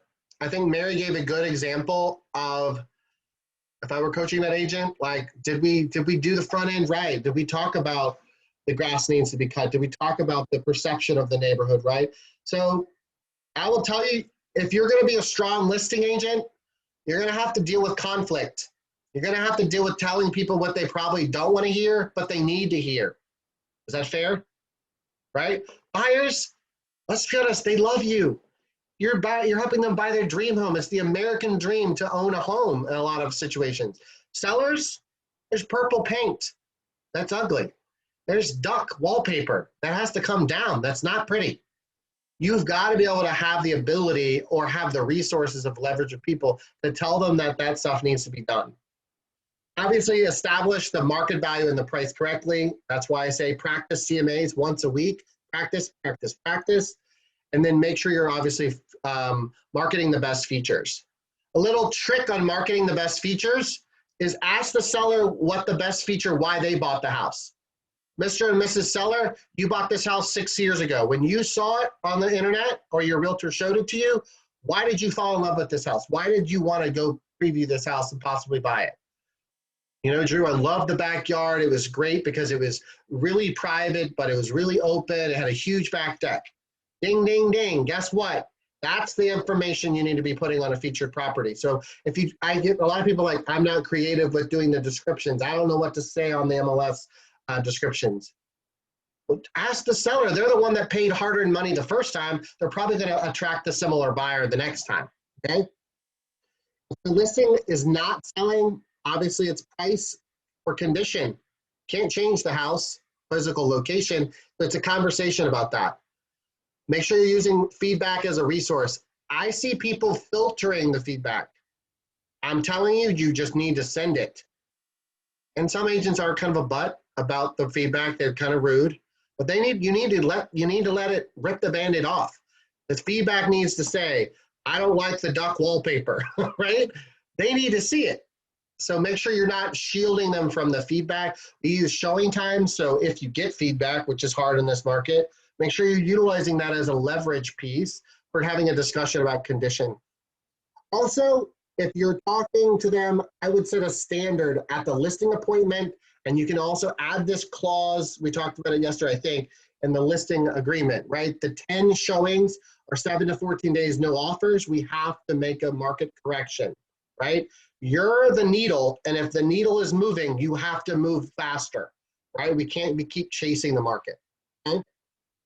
Any questions about that? Anything that we want to, we have a little bit more to go before we'll take a slight break. Any questions, any feedback so far? Good? All right. The next thing is realize that your negotiation starts with your seller. Honestly, we always think it's the seller and the buyer agent negotiating the deal. But a lot of times sellers, especially in this market, they change their mind. They get, can we be honest, they get a little greedy. They get really like, I don't want a home inspection and I want 40,000 over asking and I don't want, like, they're getting a little entitled right now. Can we, a little bit, right? So make sure we are communicating the entire time, right? From the time you go on the appointment all the way through until you get a ratified contract. So the first thing I would always recommend is set an MLS portal search up on your own listing. Nothing more embarrassing than your buyer or your seller saying, oh my God, I can't believe the house down the street sold for, it went pending. And then you're like, oh, it did? That's embarrassing, right? So set yourself up as a buyer on a portal and you get all the listings for that neighborhood. So you're easy to do so. And it also helps, what I'm going to talk about before in a minute, it helps you very easily rattle off some data that you're going to need to communicate with your sellers. The second thing is confirm once a week seller communication reporting. When I'm at the listing appointment, I say, my obligation to you is communication. I'm going to communicate with you at the minimum once a week until we get this under contract, and then probably more frequently than that. And these are the things I'm going to go over. There's 4 things, and they're in your workbook on page 30. I'm going to do a weekly update on the market. I'm going to see if there's any new competition and if there's any pending or closed data that's changing the price that we've discussed today. I'm also going to discuss and tell you all of the marketing efforts we've done and all the prospecting efforts, because I don't just put it in the MLS. I'm calling, I'm prospecting other agents to bring buyers to us. The third thing I'm going to do weekly is I'm going to actually give you a number of how many showings we've had and any feedback from those showings. That ties into that 10 showings or 14 days, right? If I say that, hey, we're on the 11th showing, they should be knowing that the price reduction conversation is coming, because in your weekly communication with them, you're going to say, hey, we're at number 9 on showings. If we get more than 10, remember our conversation about doing a price reduction. You're teeing that up. And the last thing, one of the 4th, but the most important, is offer a solution, right? If there's feedback that it smells like cat, maybe we need to get the cat, and the cat needs a vacation for a while. Maybe we need to do some carpet cleaning, right? Offer solutions. People don't like just, oh, the problem, right? Let's focus on the plan, not the problem. And you need to help them, guide them through those, okay? And again, we're in the relationship business, respecting other listing agents, other agents in general. I know there's a lot of agents that are just tired and worn out, and they're grumpy. And I've even seen some agents that I've known for years in the Richmond market, and they're not behaving super great. But you have a higher standard, number one, because you work for the NEXTHOME family, and you guys have a great reputation in town. But also because you're of integrity, so make sure you're communicating any changes with the co-op agent, anything that there's a surprise with the seller. Also remember that disc personality just as important with the buyer's agent. If he or she's a little grumpy, it's not maybe they're grumpy, it's just they're maybe more direct. No offense, don't get your feelings hurt. Like if they're direct, you go direct, right? Also make sure you're asking questions when you're getting these offers or when you're going through the negotiation process. Make sure you're asking questions of the buyer's agent so you can see where that motivation's coming, and also make sure you're doing that all the way through the process. So we're gonna kind of go through this, and we'll take just a 5-minute break before we kind of end, but I wanna go through just a simple couple things on multiple offers because we have that so frequently. First of all, I hope you guys are all using a multiple offer worksheet. We have one as a sample here. It's pretty simple. These are the components, the terms of the agreement. Kia's like, I can't see this. I'm trying, girl. Hold on, let me get back. All right, so I'm giving all the terms and the conditions of it. I always say it's like baking a cake. There's lots of ingredients in an offer. It's not just price, right? There's a lot of moving parts. So it's a lot for the seller to go through. Hell, it's a lot for you to go through, right? So make sure you're using a multiple offer worksheet. I recommend sending this to your client, your seller, ahead of time. If you're gonna do a presentation of discussing terms, I think you need to do face-to-face or Zoom. Discussing 17 offers on the phone, I'm not sure how you can do that effectively. Because again, we gotta see body language. But using this as a guide rather than using all 14 offers at 20 pages a piece, save a tree. Also, it's just overwhelming. Simplify. So make sure you're using a listing multiple offer worksheet. Simple stuff, but again, foundational to making sure you're kind of that listing ninja. Hey, did you see one of our agents made that list there? That was kind of nice. Lindsay was on there. What is it? One of our agents was on your list there, Lindsay Orr. I don't know if that. Oh, yeah, look at that. I like it. I like it. You have a good eye. Which one is this for? What property address? Who the heck knows? I don't know. I didn't get it. Yeah, exactly. I'm sorry. I don't know. We deleted that out on this. I mean, it has dashes now. I don't know. I probably did it on purpose because I try to stay neutral Switzerland as much as I can. So, well, good job, Lindsay. Also make sure the difference as is addendum versus using as is. I see that a lot in this market now. There's a big difference between the two because the as-is addendum has an out for a termination for your purchaser. If you see that highlighted, that's a big difference. The sellers need to know that, you buyers need to know that, but you're the expert there. Also, escalation clause. I'm assuming you guys use those. They're not always used in this market, but I would recommend having a standard clause. And also, I'm sure your brokerage has it, but have a lot of clauses, number one, written, and you just cut and paste them in. If you retype clauses a lot, you miss one word, you're gonna have a bad day, right? So what I recommend is having a Word document where all of those clauses, the as-is clause, the escalation clause, about an appraisal clause, like all those little variations of the contract that we kind of play with, it's all good. Number one, get your broker to approve it to make sure everybody's happy. But use that Word document and just cut and paste it in. It's not cheating. Because you miss a word, it truly can be a bad day for somebody. And maybe not intentional, but it is what it is. We're playing a little game real quick, and you can shout it out loud as I go through. So you can only ask for the highest and best once. False. False, right? You can keep going back and forth. I mean, it's highest and best, and you can keep going. If the offer has a deadline for response, the seller is obligated to respond by that deadline. False. False. False. Somebody's been burned from that. It's been, yeah, right? Seller must sell if the offer is full price, cash, and no contingencies. False. False. You guys are so smart. Susie, you got a good group here. I love this. All competing offers are confidential and details cannot be shared with the other offers. True. It's actually false. It's a code of ethics. So if you go to NAR, National Association of Realtor website, it very clearly discusses that you can disclose all the offers that you have in detail with permission of the seller, and you have to disclose all of that information to every one of the offers.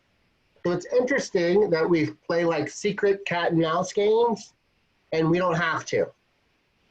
And in fact, if you're really thinking about the fiducia of your seller is to get the highest and best terms for your client, the seller, I would argue, why would you not disclose that? Because you're creating this auction mentality of someone trying to beat the next one, to beat the next one, to beat the next one. Everybody's playing on the same playing field, but that's just a discussion. So that's actually false based on code of ethics. Agent remarks, offer review the date by X time is a legal requirement for co-op agents to comply. So all offers have to be in by X date. Nope. Jason's laughing because, you know, that ain't true, right? That's false. So you guys are definitely listing ninjas. I mean, you guys know the components of the contract super well. I would say that's part of the CMA, and knowing your contracts so well that you can really define what a good negotiation offer would be, okay? Last thing is home inspections. We don't have them as much as we used to, but we still have them, right? Make sure 63 of all transactions fall apart because of home inspection negotiations. Wow. That's from NAR. That's a high number, right? Mm-hmm. That's because we're not actually, the problem I see is that we're not educating the seller. We spend a lot of time talking to the buyer about the process and the repair addendum. What I coach my agents to do is actually bring a sample home inspection and a sample repair addendum to the listing appointment. You say, Mr. and Mrs. Seller, we're going to get an offer. We're going to most likely have a home inspection. First of all, I want you to see what one looks like. It's big, 63 pages. Also, once they do that, the buyer agent's going to provide us with a repair addendum. This is what one looks like. And then we're going to negotiate plus or minus, money or no money, and we're going to get to a finish line. If the first time a seller sees a repair addendum and the first time they see a home inspection report that's 63 pages, they're going to be emotionally pissed off. That's just a high percentage of that. When we're at the listing appointment, they're at the least emotional state. They don't have an offer, right? So be very careful about that. All right, so just kind of work your way through on all of those factors. All right, you want to take a break real quick? You want to go to the restroom? You guys want to grab a drink? Mm-hmm. All right, Keep going. well, let's just take let's take a 3-minute break. Go run, go real quick. And I'll hang out with you guys, of course, and answer any questions that you have while we're hanging out. Hey, Drew, I got a question for you. Sure. So, strangely enough, while we've been going through this, I got an email from somebody I've been sending HomeBot reports Messages to for months. I've been dealing with this guy for probably close to a year, maybe even more. Okay. Just sent me a message out of the blue. He looks at it every 2 weeks, but just sent me this message out of the blue. Hey, Janet, if I decide to sell soon, would you list my house for 1.5%?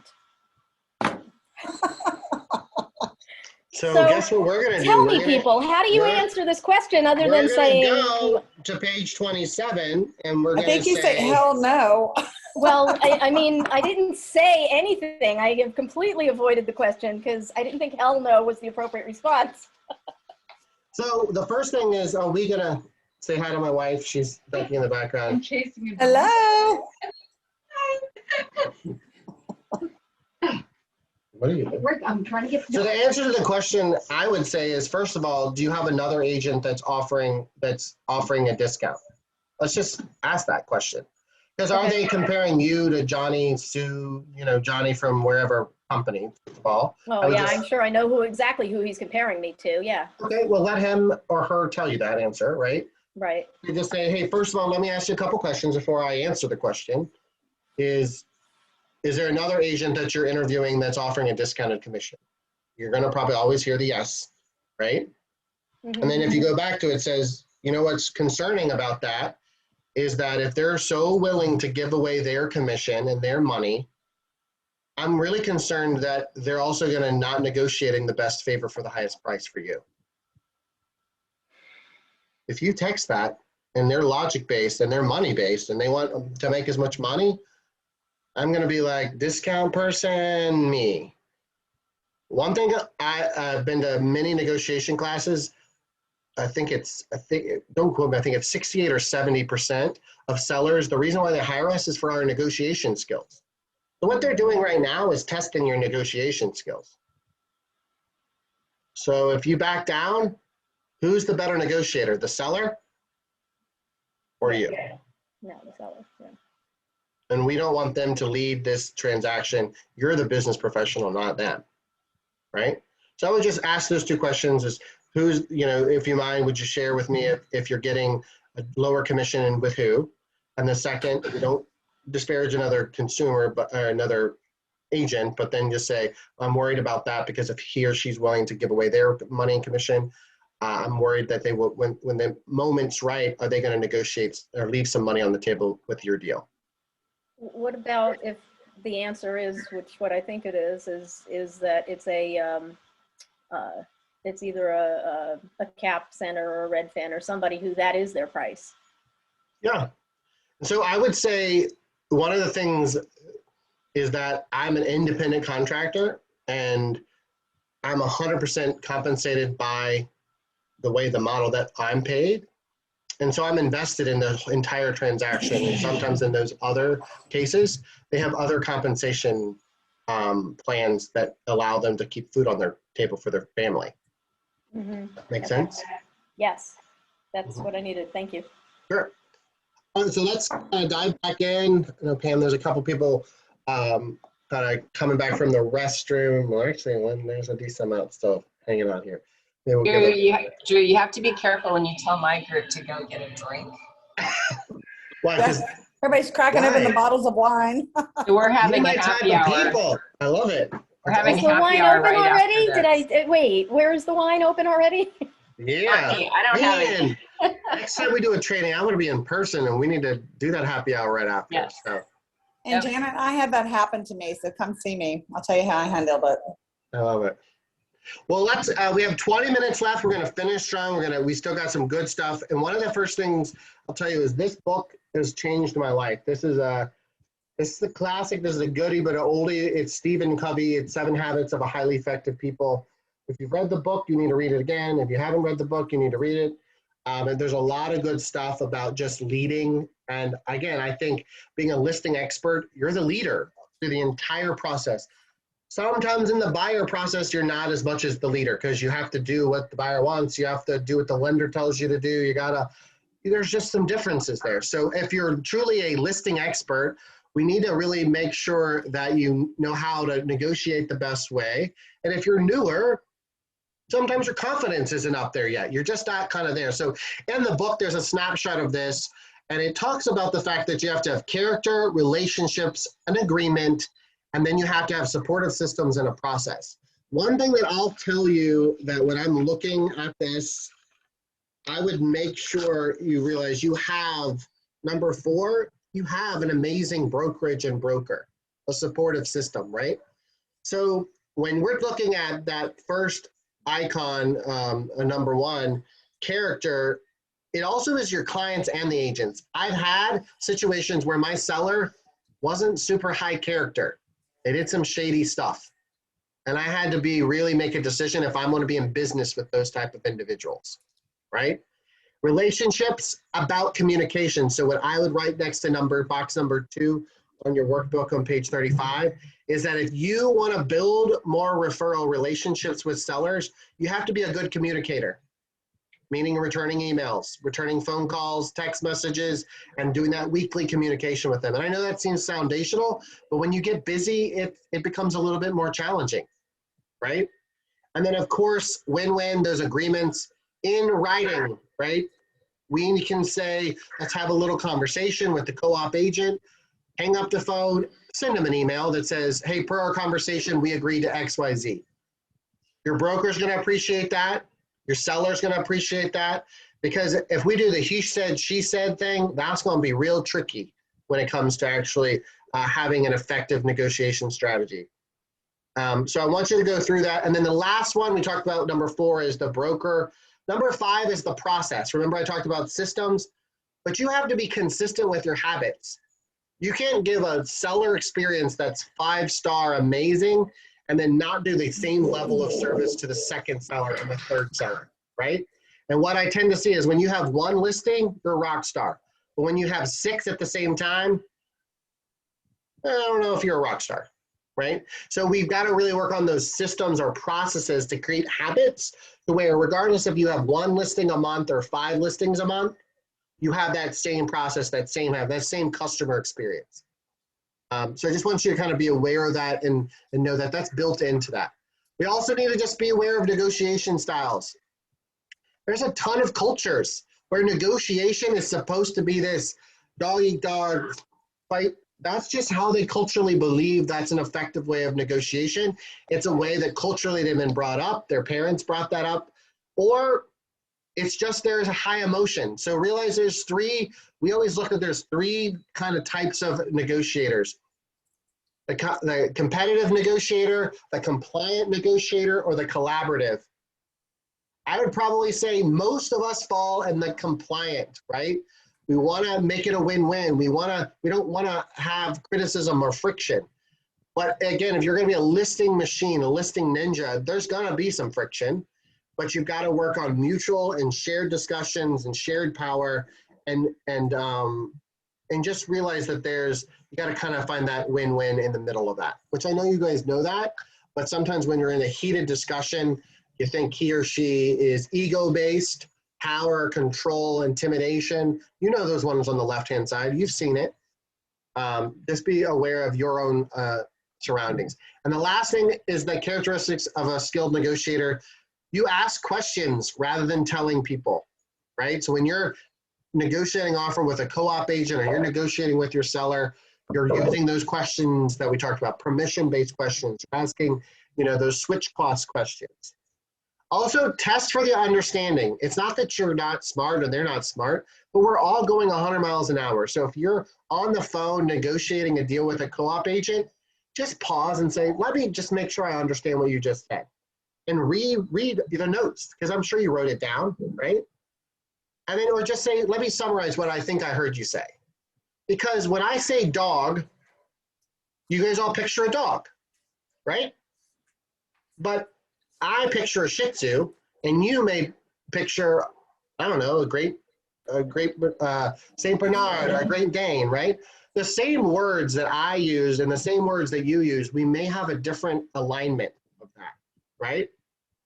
Make sure you're making positive comments to cooperate with them. My wife is negotiating, you just better, an offer yesterday, and the seller disclosed to us with permission that they're going through a divorce. And we were just saying, you know what, listing agent, God bless you. You're doing so good. You're kind of navigating the waters the best you can with the husband-wife dynamic. We're giving her a compliment. It's not disingenuous. We've been there. We understand that, right? So giving compliments is not a bad thing. It doesn't show weakness just because you're complimenting another co-op agent. Argue less. Also, make sure you're thinking about thinking double, seeing both sides. When you're communicating to your seller, tell them on the other side, hey, when I'm an agent on the buy side, this is my strategy. This could be why they're doing this, right? We want the sellers to realize that we're winning for them and that we're, quote, fighting for them, but we've been on the other side. We need to make sure we understand the thinking double, okay? Also, practicing your skills. One thing I do, which is interesting, is that when I'm in a training room, I'll give you like a pen versus a pencil, like this. And again, I'm going to say, I want you to buy the pen and you want to buy the pencil. Negotiate me to buy the opposite. It's interesting when you don't use real estate as a negotiation sales technique, how you get better. Tape versus a stapler. So what I do with a lot of new agents or seasoned agents is you say what you want and they want the opposite and you work your way through, right? And I'll ask questions. Well, why do you think this Sharpie is better? What do you think is more effective, right? It's interesting how it's teaching you that negotiation skill. It's teaching you to ask questions on inanimate objects that are weird. But it teaches you, rather than thinking through the lens of real estate, it's the lens of humans. We want what we want. Ultimately, we need to get there as a collaboration together, okay? So again, as a skilled listing agent, you gotta realize that when you're at the finish line and your negotiation skills, if it's not strong enough, that will not give you more referrals. That listing agent, the seller will kind of finish and close the transaction, but in the back of their head, they're thinking, my listing agent really didn't negotiate well for me. My listing agent didn't communicate effectively. And then we wonder why we're not getting more referrals. Well, it's because we're not sharp enough on those key skills. I'm not trying to beat you down. I want you to recognize that it's always a skill we have to sharpen. And all of us have ways to improve with that, okay? Make sure you're having reliable vendors. I get really interesting. I get fascinated with people recommending vendors that aren't of high quality, aren't good price conscious, that have bad communication. They're a direct reflection of you. And I know that carpet guy that you recommended doesn't technically work for you, but when you recommend that carpet guy and he doesn't show up for 20 minutes, he's late and he's overpriced and he doesn't return phone calls, they think of it's your fault, right? So anybody, we have a vendor directory. One of all of our clients, they create a little vendor directory. First of all, it's a great value tool because you can email it, you could print it off and give it to your buyers and sellers. But you vet them and say, hey, Mr. Vendor, I'm going to add you to my directory. And I have a customer service standard that you provide great customer service, you communicate, and you're competitively priced. Is that something that you think you can hold a standard to? And they're like, oh, yeah, sure. Great. Well, if we have any feedback that one of those three things aren't effective, I'm going to take you off the vendor list. I'm going to take you out of my directory and find someone that can. And again, these are kind of harder conversations to have, but your reputation as the listing agent can live or breathe by some of these referrals. And you can do an amazing job helping your clients negotiate, and the daggone painter is the reason why you don't get more referrals, right? Obviously, ask for receipts because you got to transition those to the co-op agent. Make sure you're preparing a seller for the walkthrough. We have a lot of surprises with sellers lately where they leave trash, they leave stuff in the house. You know, do a video tour with them, or you prep the house. You go over to the house and make sure it's gone. We assume that the seller has got their stuff together. Yeah, they don't always have it together. And then you're at the last minute having to haul trash away and cut the grass and things like that. Again, key, strong listing agents have systems in place to keep tight on that. Of course, warranties, keys, and all that stuff kind of go through that, right? Your first impressions are great, yet the last impression is where the referral of the business shows up. So we just talked about for 2 days all the amazing things you're going to do to be the purple cow, to be the one that stands out and be the listing ninja. And the craziest part is that last 20, 30 minutes of the transaction may be the difference between you getting a future referral or not, right? So make sure the day before, in my opinion, you should send an email, a little thank you email, a little summary. It says, you know what, I'm super excited tomorrow. We're closing on your property at 1 o'clock. I just want to reflect back on kind of the journey that we went through. I met you then. We did X, Y, Z to your house to prepare it. We hired a stager. We had 65 showings. We had 13 multiple offers. And we chose this buyer and we got to the finish line. And I want to thank you for going through that journey with me. And I would just value any referrals that you have in the future because I want to work with people like you. So what I would tell you is have a recap of the seller journey email. That needs to go to them the night before that they're signing their documents. Because sometimes we are in relationships with sellers for months, 6 months, 8 months, 10 months, because you get that lead and it takes that long, right? But that's important because they need their RAS, the reticular activating system, which is held in the back of your head. They need to remember that stuff because we don't remember as humans. We start moving on. And if you had a sticky transaction, they only remember the sticky. They don't remember the good stuff. They don't remember the stuff that you told them 8 months ago about how amazing you were, and suddenly now you're a jerk, right? We need to take them through that journey. So it gives you some examples of things, your marketing efforts, negotiations, post-close services. Hey, we do client events. We have vendor, a snap. You know, I'm going to give you a vendor directory, whether it's an email or a spreadsheet, things like that. So make sure they realize that this is not one and done, that you're in the family forever. You can't get rid of me. I'm going to invite you to things. I'm going to be with you through a lot of life transitions, and just this one house isn't going to be the end of it. Okay. Also, I'll send this to you. This is a checklist. I find that a lot of people need it to be paper. I don't know, we have all this technology, but there's something to be said to have a listing checklist. So here's the listing checklist that we'll send to you. I have some people that do it on a spreadsheet and they fill it in as they go. But there's a lot of details. There's over 98 pieces of components that you do as the listing agent. You do a lot of work that's sometimes not recognized and sometimes you're not even aware of it. So make sure you have a printed or a digital checklist all the time. Even the experienced agents that have been doing this for 20 years, it's just good to cross it off. It's just good to see that you've been through this journey with your seller and you've really provided value to them. So that seller system, that checklist matters. The last couple things is that you need to know what the heck a CD looks like, a closing disclosure. If you're a new agent, I literally Googled this. There's samples online, print it off, know how to read it.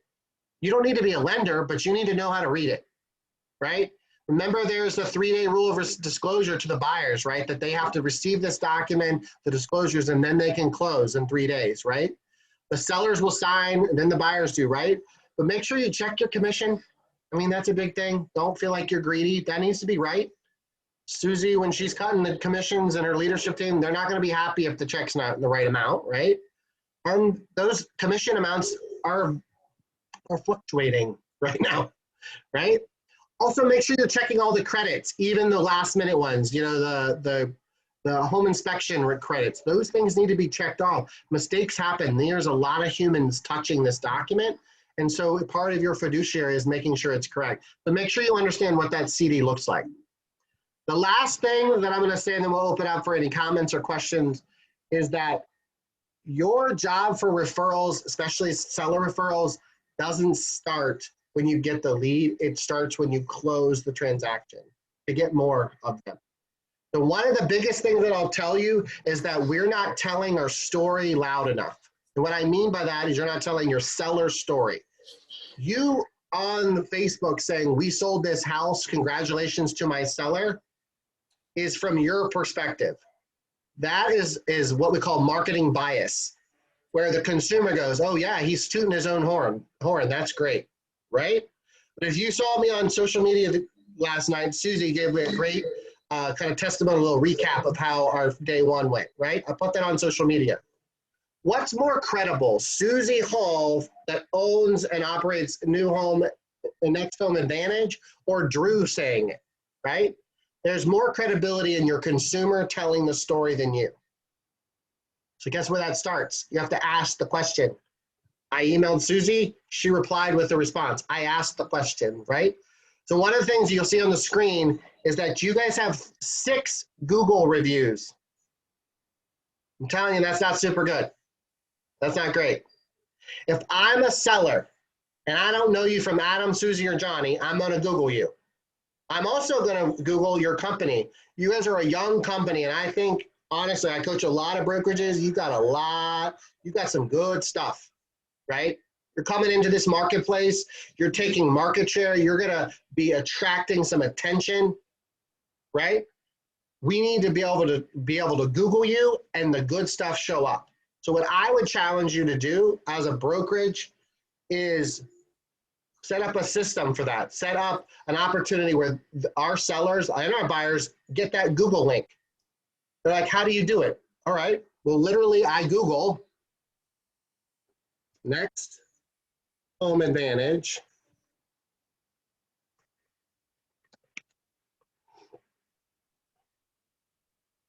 There it is. I click on reviews. It says write one. Guess what? Now I copy that URL and you have it, right? So every single one of them, there's no excuse. I don't have the link. I don't know how to get to it. You Google it and then you click write review, right? Your consumers, your sellers, your buyers need to start doing that. And mention your name in there. That's good. You could also use it for social media posts. You'll see that I do that a lot. But I think there's an opportunity when we're looking at how do we get more seller listings, how do we get more referrals, is we got to work on telling our story better. You guys provide amazing customer service for your sellers. You help them through the most challenging transactions in this crazy market, and then we throw up a simple post on Facebook that we sold it in 4 days. And then we wonder why our commissions are discounted and why we don't get more referrals, because we got to tell that. Does that make sense? So I challenge you. I'm going to watch this. I'm going to keep watching this Google review. I challenge you guys to really come up with a creative way to do it, you know? Drew, I've got a question on that. Sure.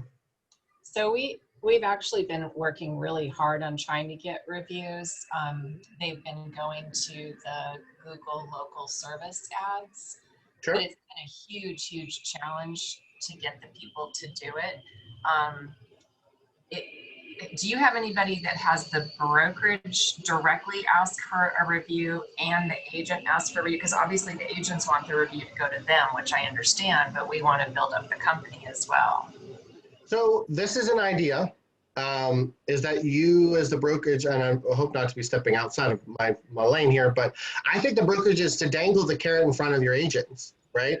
So what we have, so I'll give you an example, is that we do, it's called review raffles. So inside here, anytime anybody does a Google review, which you guys, I'm gonna ask you to do a Google review, I put your information on here, right? And then we do a raffle. You can do it once a month, but we give away stuff. So how cool would it be if Next Home did a campaign that said, if you get your buyers and sellers to go on our Google review, because you can see it on the back end, Susie, you can see all of the reviews. And you did a raffle once a month, $25 gift card, a $50 item, a Yeti cooler, a Yeti cup, right? So where you can get some buy-in to your agents and you can also give away some free stuff. It's weird how we're grown adults and we love a $25 gift card to something. So I would just say get creative with getting your agents to buy in there. You have some teams that, like I have one team that they're doing a Google review process. And they're doing that. They're doing if you do a Google review, we'll put your name in the hat for a drawing for a Yeti cooler or something like that. So I think kind of incentivizing it, I think number one, it makes it fun. What we do with ours is that I give away local gifts and then I spotlight the local vendor. So if you ever go on my personal Facebook page, we do it on a Friday. I'll say, hey, these are the local gifts. I got it from ABC local shop down the street. Here's the Google review. Thank you so much. So 90% of that raffle is about the local business. And then 10% is about the Google review. And then I tag the business and I share it in the business. I do a lot of that kind of stuff. So truly coming from contribution, being the local expert, is what I would recommend. I love that idea. I was getting ready to recommend the same thing. You tag that other company, whatever local restaurant that is hopefully your clients also, or at least your friends, and everybody can get a win-win out the deal. Yeah. So that's kind of the final thing. The other thing is Zillow, whether you love or hate them, they control a high percent of the data. You need to make sure you guys are showing up there. I would recommend you Googling yourself. I have another class where I teach you how to set up your own Google business, because that's not always organic. It's not easy, to be honest. There's a 3-step process for Google to make you an official Google business, because they don't want random businesses kind of popping up. So I can work through that through some other transactions. But okay. So I would say tell your story, make sure you're working through that. The last thing is your database. And I know you guys are heavy database people. You guys have a lot of training on database. But what I tend to see is people don't know really where to start with their database. They go in and they're like, what do I do? But I'll end with this one statistic that is, it costs, new customers can cost us 5 times more than the current customer. So we're spending a lot of effort farming neighborhoods, paying for ads on Zillow or Facebook ads. But we know the better use of your time is getting those current customers to give you repeat business or give you referrals. So you're going to need to spend some money, to be honest. So inside the MREA book, which is the Millionaire Real Estate Agent book, it says you should be spending 10% of your budget a year on lead generation activities. Now, how you lead generate is totally up to you. 10% could be lunches. You go to a lunch with 2 past clients a week. Could be handwritten notes. I do a lot of handwritten notes. My stamp expenses are insane because I do a lot of stamps, right? I don't know what it is for you, but you got to realize I see agents starving their business, meaning they're not spending enough money on lead generation activities, pop buys or gratitude gifts, client events. You got to love on your people. And a lot of time it does take an investment of money. And when I see listing agents versus buyer agents, listing agents do tend to invest more money into their lead generation versus buyer agents. So I would say just really, number 1, have a budget. Number 2, track where it's going. It needs to be about 10%. Think about like Nike. They have a monthly marketing budget. It's probably in the billions. Yours is not. But do you have a monthly budget that you spend? Hey, I'm going to spend $600 a month on lead generation activities. That's going to include lunches, stamps, things like that. If you don't have a marketing budget every month, then you don't even know if it's large enough, small enough, you don't know. And are you really running a business, or are you just doing it as a hobby? Again, the coach comes out of me and goes, I would question that if you don't really have a budgetary item there, okay? We use what we call do the database too. And so you just pick 2 letters a week. And so I can provide this to you guys. We print it off and we start at the beginning, whatever you want to start. And so anybody with the last name N and the last name Y as an example. So we'll zoom in here, right? And you just go through and you use it like a checklist. And so anybody with the last name N, anybody with the last name Y, I Facebook message, I text message, I send emails to, I do handwritten notes to. I love on them for a whole week. And then the next week, I pull up my database and do F and D, and I do the same thing. Some weeks, you only got 4 people that are N and Y. You know what? Good for you. Take the light week. Don't get ahead. Write your 4 handwritten notes, send your 4 text messages, and move on with your life. But what it's doing is that there's 13 weeks, and you're doing 2 per week. That's 26, right? That if you do this systematically, you're touching your database 4 times a year in a very, very simple way.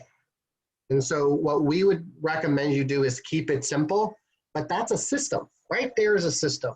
How simple is that? Right? You text, call 2 letters of the alphabet. You don't, it's not rocket science. We didn't create this magical pill, but it's a simple process, okay? Last thing is keeping in touch. We do want you to mail things to your database. Like we always think about database or direct mail going to flyers for postcards just listed, just sold. but do some automated database. We love these automated magazines that come out. I don't know if you've ever heard of it. It's from American Lifestyle. It's actually from Reminder Media. They have a health one, they have a fitness one, they have a home one. And I think it's every quarter, your top people get this. And your face is on there and your brokerage name is on there. Look at you, Janet. Look at that. That's what I'm talking about. Let me know if you want to do it. Yeah. But it's an investment in your people, right? And that's, I didn't even like prompt that. Good job. Awesome. And customized monthly newsletters, you need to brag about yourself. I always talk about, you don't go into a restaurant that's slow. You go into restaurants that are busy, that are hustling and bustling, right? So it's okay to brag on yourself a little bit. I think sometimes we swing too far to one side. We either brag that we're like rock stars and we sell houses every day, or we're so humble that we're shy about it. People want to hire people that are successful. People want to hire listing specialists, listing ninjas that are in the trenches actually making it happen and selling stuff. So is there a way you can kind of change the flavor that says, I helped 25 families this year? Say that instead of I sold 25 homes and sold 10 million. You can frame it however you want, but don't be gun shy from telling the story about that. We talked about being sticky, right? Anything fun you can put in there about checklists or local events or coupons from your vendors, right? So the last couple fun things is I use an app called Ink, I-N-K. It's an app, the icon's on the right-hand side. I love handwritten notes, but I also know that not everyone keeps them forever. So the cool thing about Ink is that you find a Facebook post, a picture. So let's say Susie posted a picture about her dog. I'm gonna save her dog photo on my phone. I'm gonna log into the Ink app, and I'm gonna put that photo of that dog on that personal note, and I'm gonna mail that note to her with the personal note. Susie's probably not gonna throw that card away because now it has a picture of her dog, her grandkids. So it's super, they're like $3 or $4, so they're not like super cheap, but I will tell you, every one of those Ink cards I send, I put in a message that says, I saw this image on Facebook. I think it's a wonderful photo that you should keep for memories to come. We have tons of photos on our phone that we don't save, print, and put in a frame. We're just not of that generation. But I'll tell you, when you give someone a photo of their grandkid, they remember you or their puppy, right? To work on systems for birthdays, and that's a big deal. And we always call it the Ritz-Carlton wow gift. Has anybody ever stayed at the Ritz-Carlton before? Anybody? They have a $1,000 limit with every employee to do anything to wow your experience. And so a couple of years ago, I was at a convention for Ritz-Carlton. And what do you do to make yourself stand out is do things that are super unique, right? So we talked about yesterday, buying some gifts for maybe the dogs or the kids or things like that, and delivering those value items. I don't know if you knew that, but you can set up a USPS flat fee website. You can actually just literally, it prints off a label on your home printer, and you can go into any Office Max or any post office and not even wait in line. Just drop it at the front at the desk, and they'll mail it for you. You don't have to wait in line. So let's say I think I showed you the green boxes that we use. I slap a label on it. It prints right off. I put the tape on it, and I literally just drop it off at my local post office. I don't wait in line. I don't pay for the postage because it's connected to your debit card online. What can you do to make things so easy for you to mail them to people? Because sometimes it's just easier to pay $4 to mail it to Pam's house or Debbie's house rather than me hand delivering it. It's just my time or gas money, or you live on the other side of town. So what would a $4 gift give you to wow your clients if you see some moments that would be special for them, okay? And so that's pretty much it. What I wanted to do is one last thing is I wanted to let you know that I'm gonna send you all the recordings from day 1 and day 2, all the presentations from day 1 and day 2. But I'm gonna ask a favor, is that I would like to get real feedback, good, bad, ugly, I'm okay. I'm a grown adult, like I wanna hear the feedback. So inside that email is a button where you can provide a survey. Tell us what you loved about this. Tell us what you didn't love about this. So that's how we change and grow as humans and as instructors and facilitators. And then I also have buttons for my Google review and my Facebook review. You know my position on that, right? So I'd love for you to provide us with a Google review or a Facebook business review so we can share and tell our story better, because it's really through the lens of our clients that we want to do so, okay? The last thing is, what did you guys get out of it? And remember I said pick one thing from yesterday and one thing for today that you're going to implement within 48 hours. So let's open up the mics, let's finish up, and just give me one or two things that you're going to implement within 48 hours. And that's on page, let's say 43, I think it's 4, of some different things that you guys are going to do. Go. Vendor directory. Good. I love it. Keep it simple. Spreadsheet or, yeah, good. Get them together. I love it. What else? I'm gonna work on my pre-listing presentation. You know, I got my listing presentation down. God knows I need to definitely role playing with that a little bit more. No doubt about that. But you know, I want to do the pre-listing. And for yesterday, I spoke about this yesterday, that I want to go through and have my anniversary of every single closing I did, every single name. There's no. I love both of those are huge game changers when you want to focus on listings. I've been in the business, you know what, almost 4.5 years, something like that. I mean, I can get every single closing. Yeah. If you're beyond 3 years, you got to be starting. You got to do that, and just get over it that you didn't do it 3.5, 4 years ago. Just move on. Start now. They won't be upset. They'll be fine. What else? Anybody else? There's a lot of you on here. Some of you have requests I need to send out. What's that, Maria? Oh, me? Yeah. Oh, I was just saying, I really like the idea of more visual. So I'm going to go back through and try to get things more automated and a lot more visual. Good. And maybe like that visual CMA process? Yeah. That could be fun too. Good, good. Caitlin, did you have something you're going to hop in? I've got review requests that I need to send out for sure. And send it more than once. We see 3 to 4 times. Now don't be annoying, but space it out.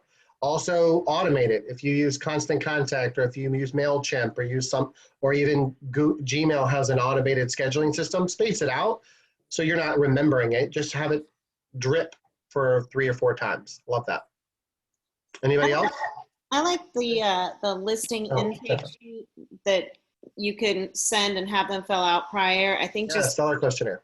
Having all of that questions, all of those filled out, and that knowledge walking into the listing presentation is absolutely a powerful thing. It's a game changer with your confidence, because you're like, you know, there's not really that many skeletons in the closet left, because you've got a lot of it covered. Yeah. Good job. Love that. Well, I love spending time with you guys. I'd love to do more with you guys. I'll just quickly tell you, overall as a company, we are a training and coaching company. I do want to share our website. It's called the Freedom Companies.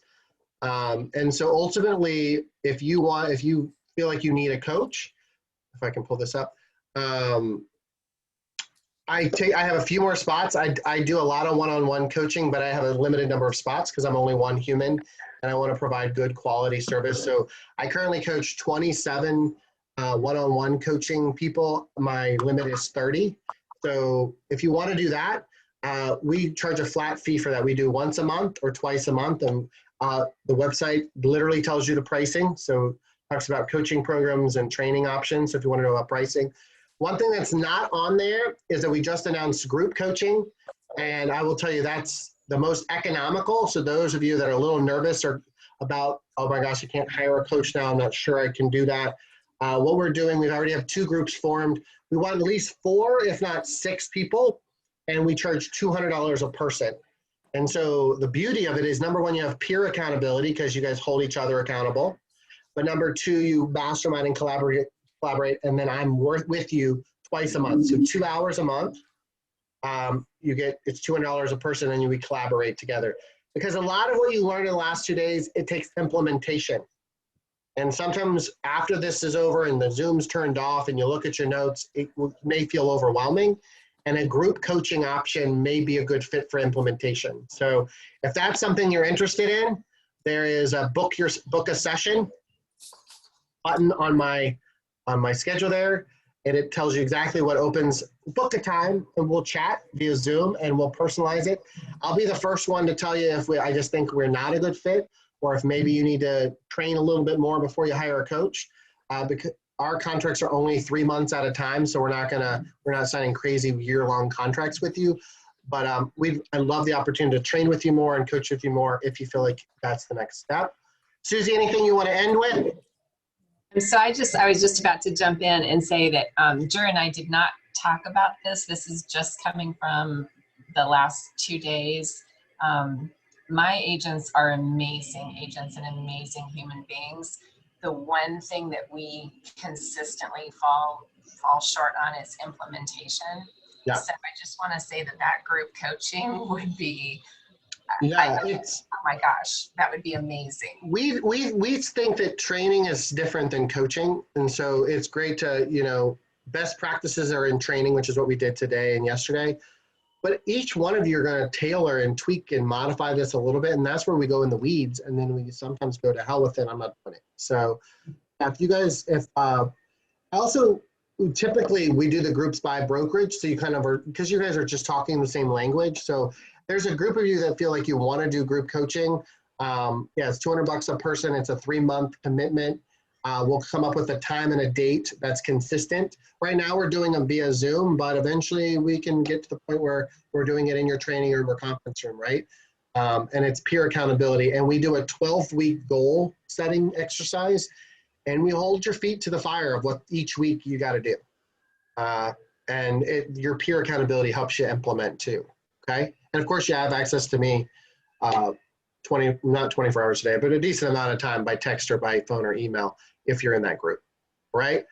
Well, I know you guys need to hop off because you need to go list some houses, and I look forward to seeing all of those next home for sale signs in the yard.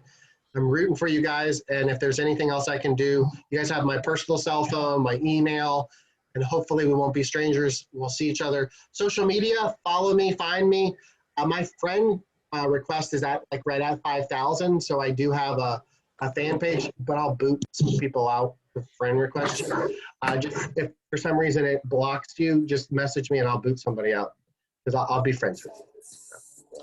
Thank you, Drew. Thank you so make sure much. you do that survey, help me out, and you get entered in for $100. Google reviews, so I don't look like a liar. I'm trying to build my Google review just like you are. And it's been a pleasure. I love your guys' energy. Your culture is amazing. And just keep on growing, keep on educating and sharpening that skill, okay? Thank you. Thank you. I'll send all this to you guys, and have a great rest of your week. Bye, everybody. Bye. Bye.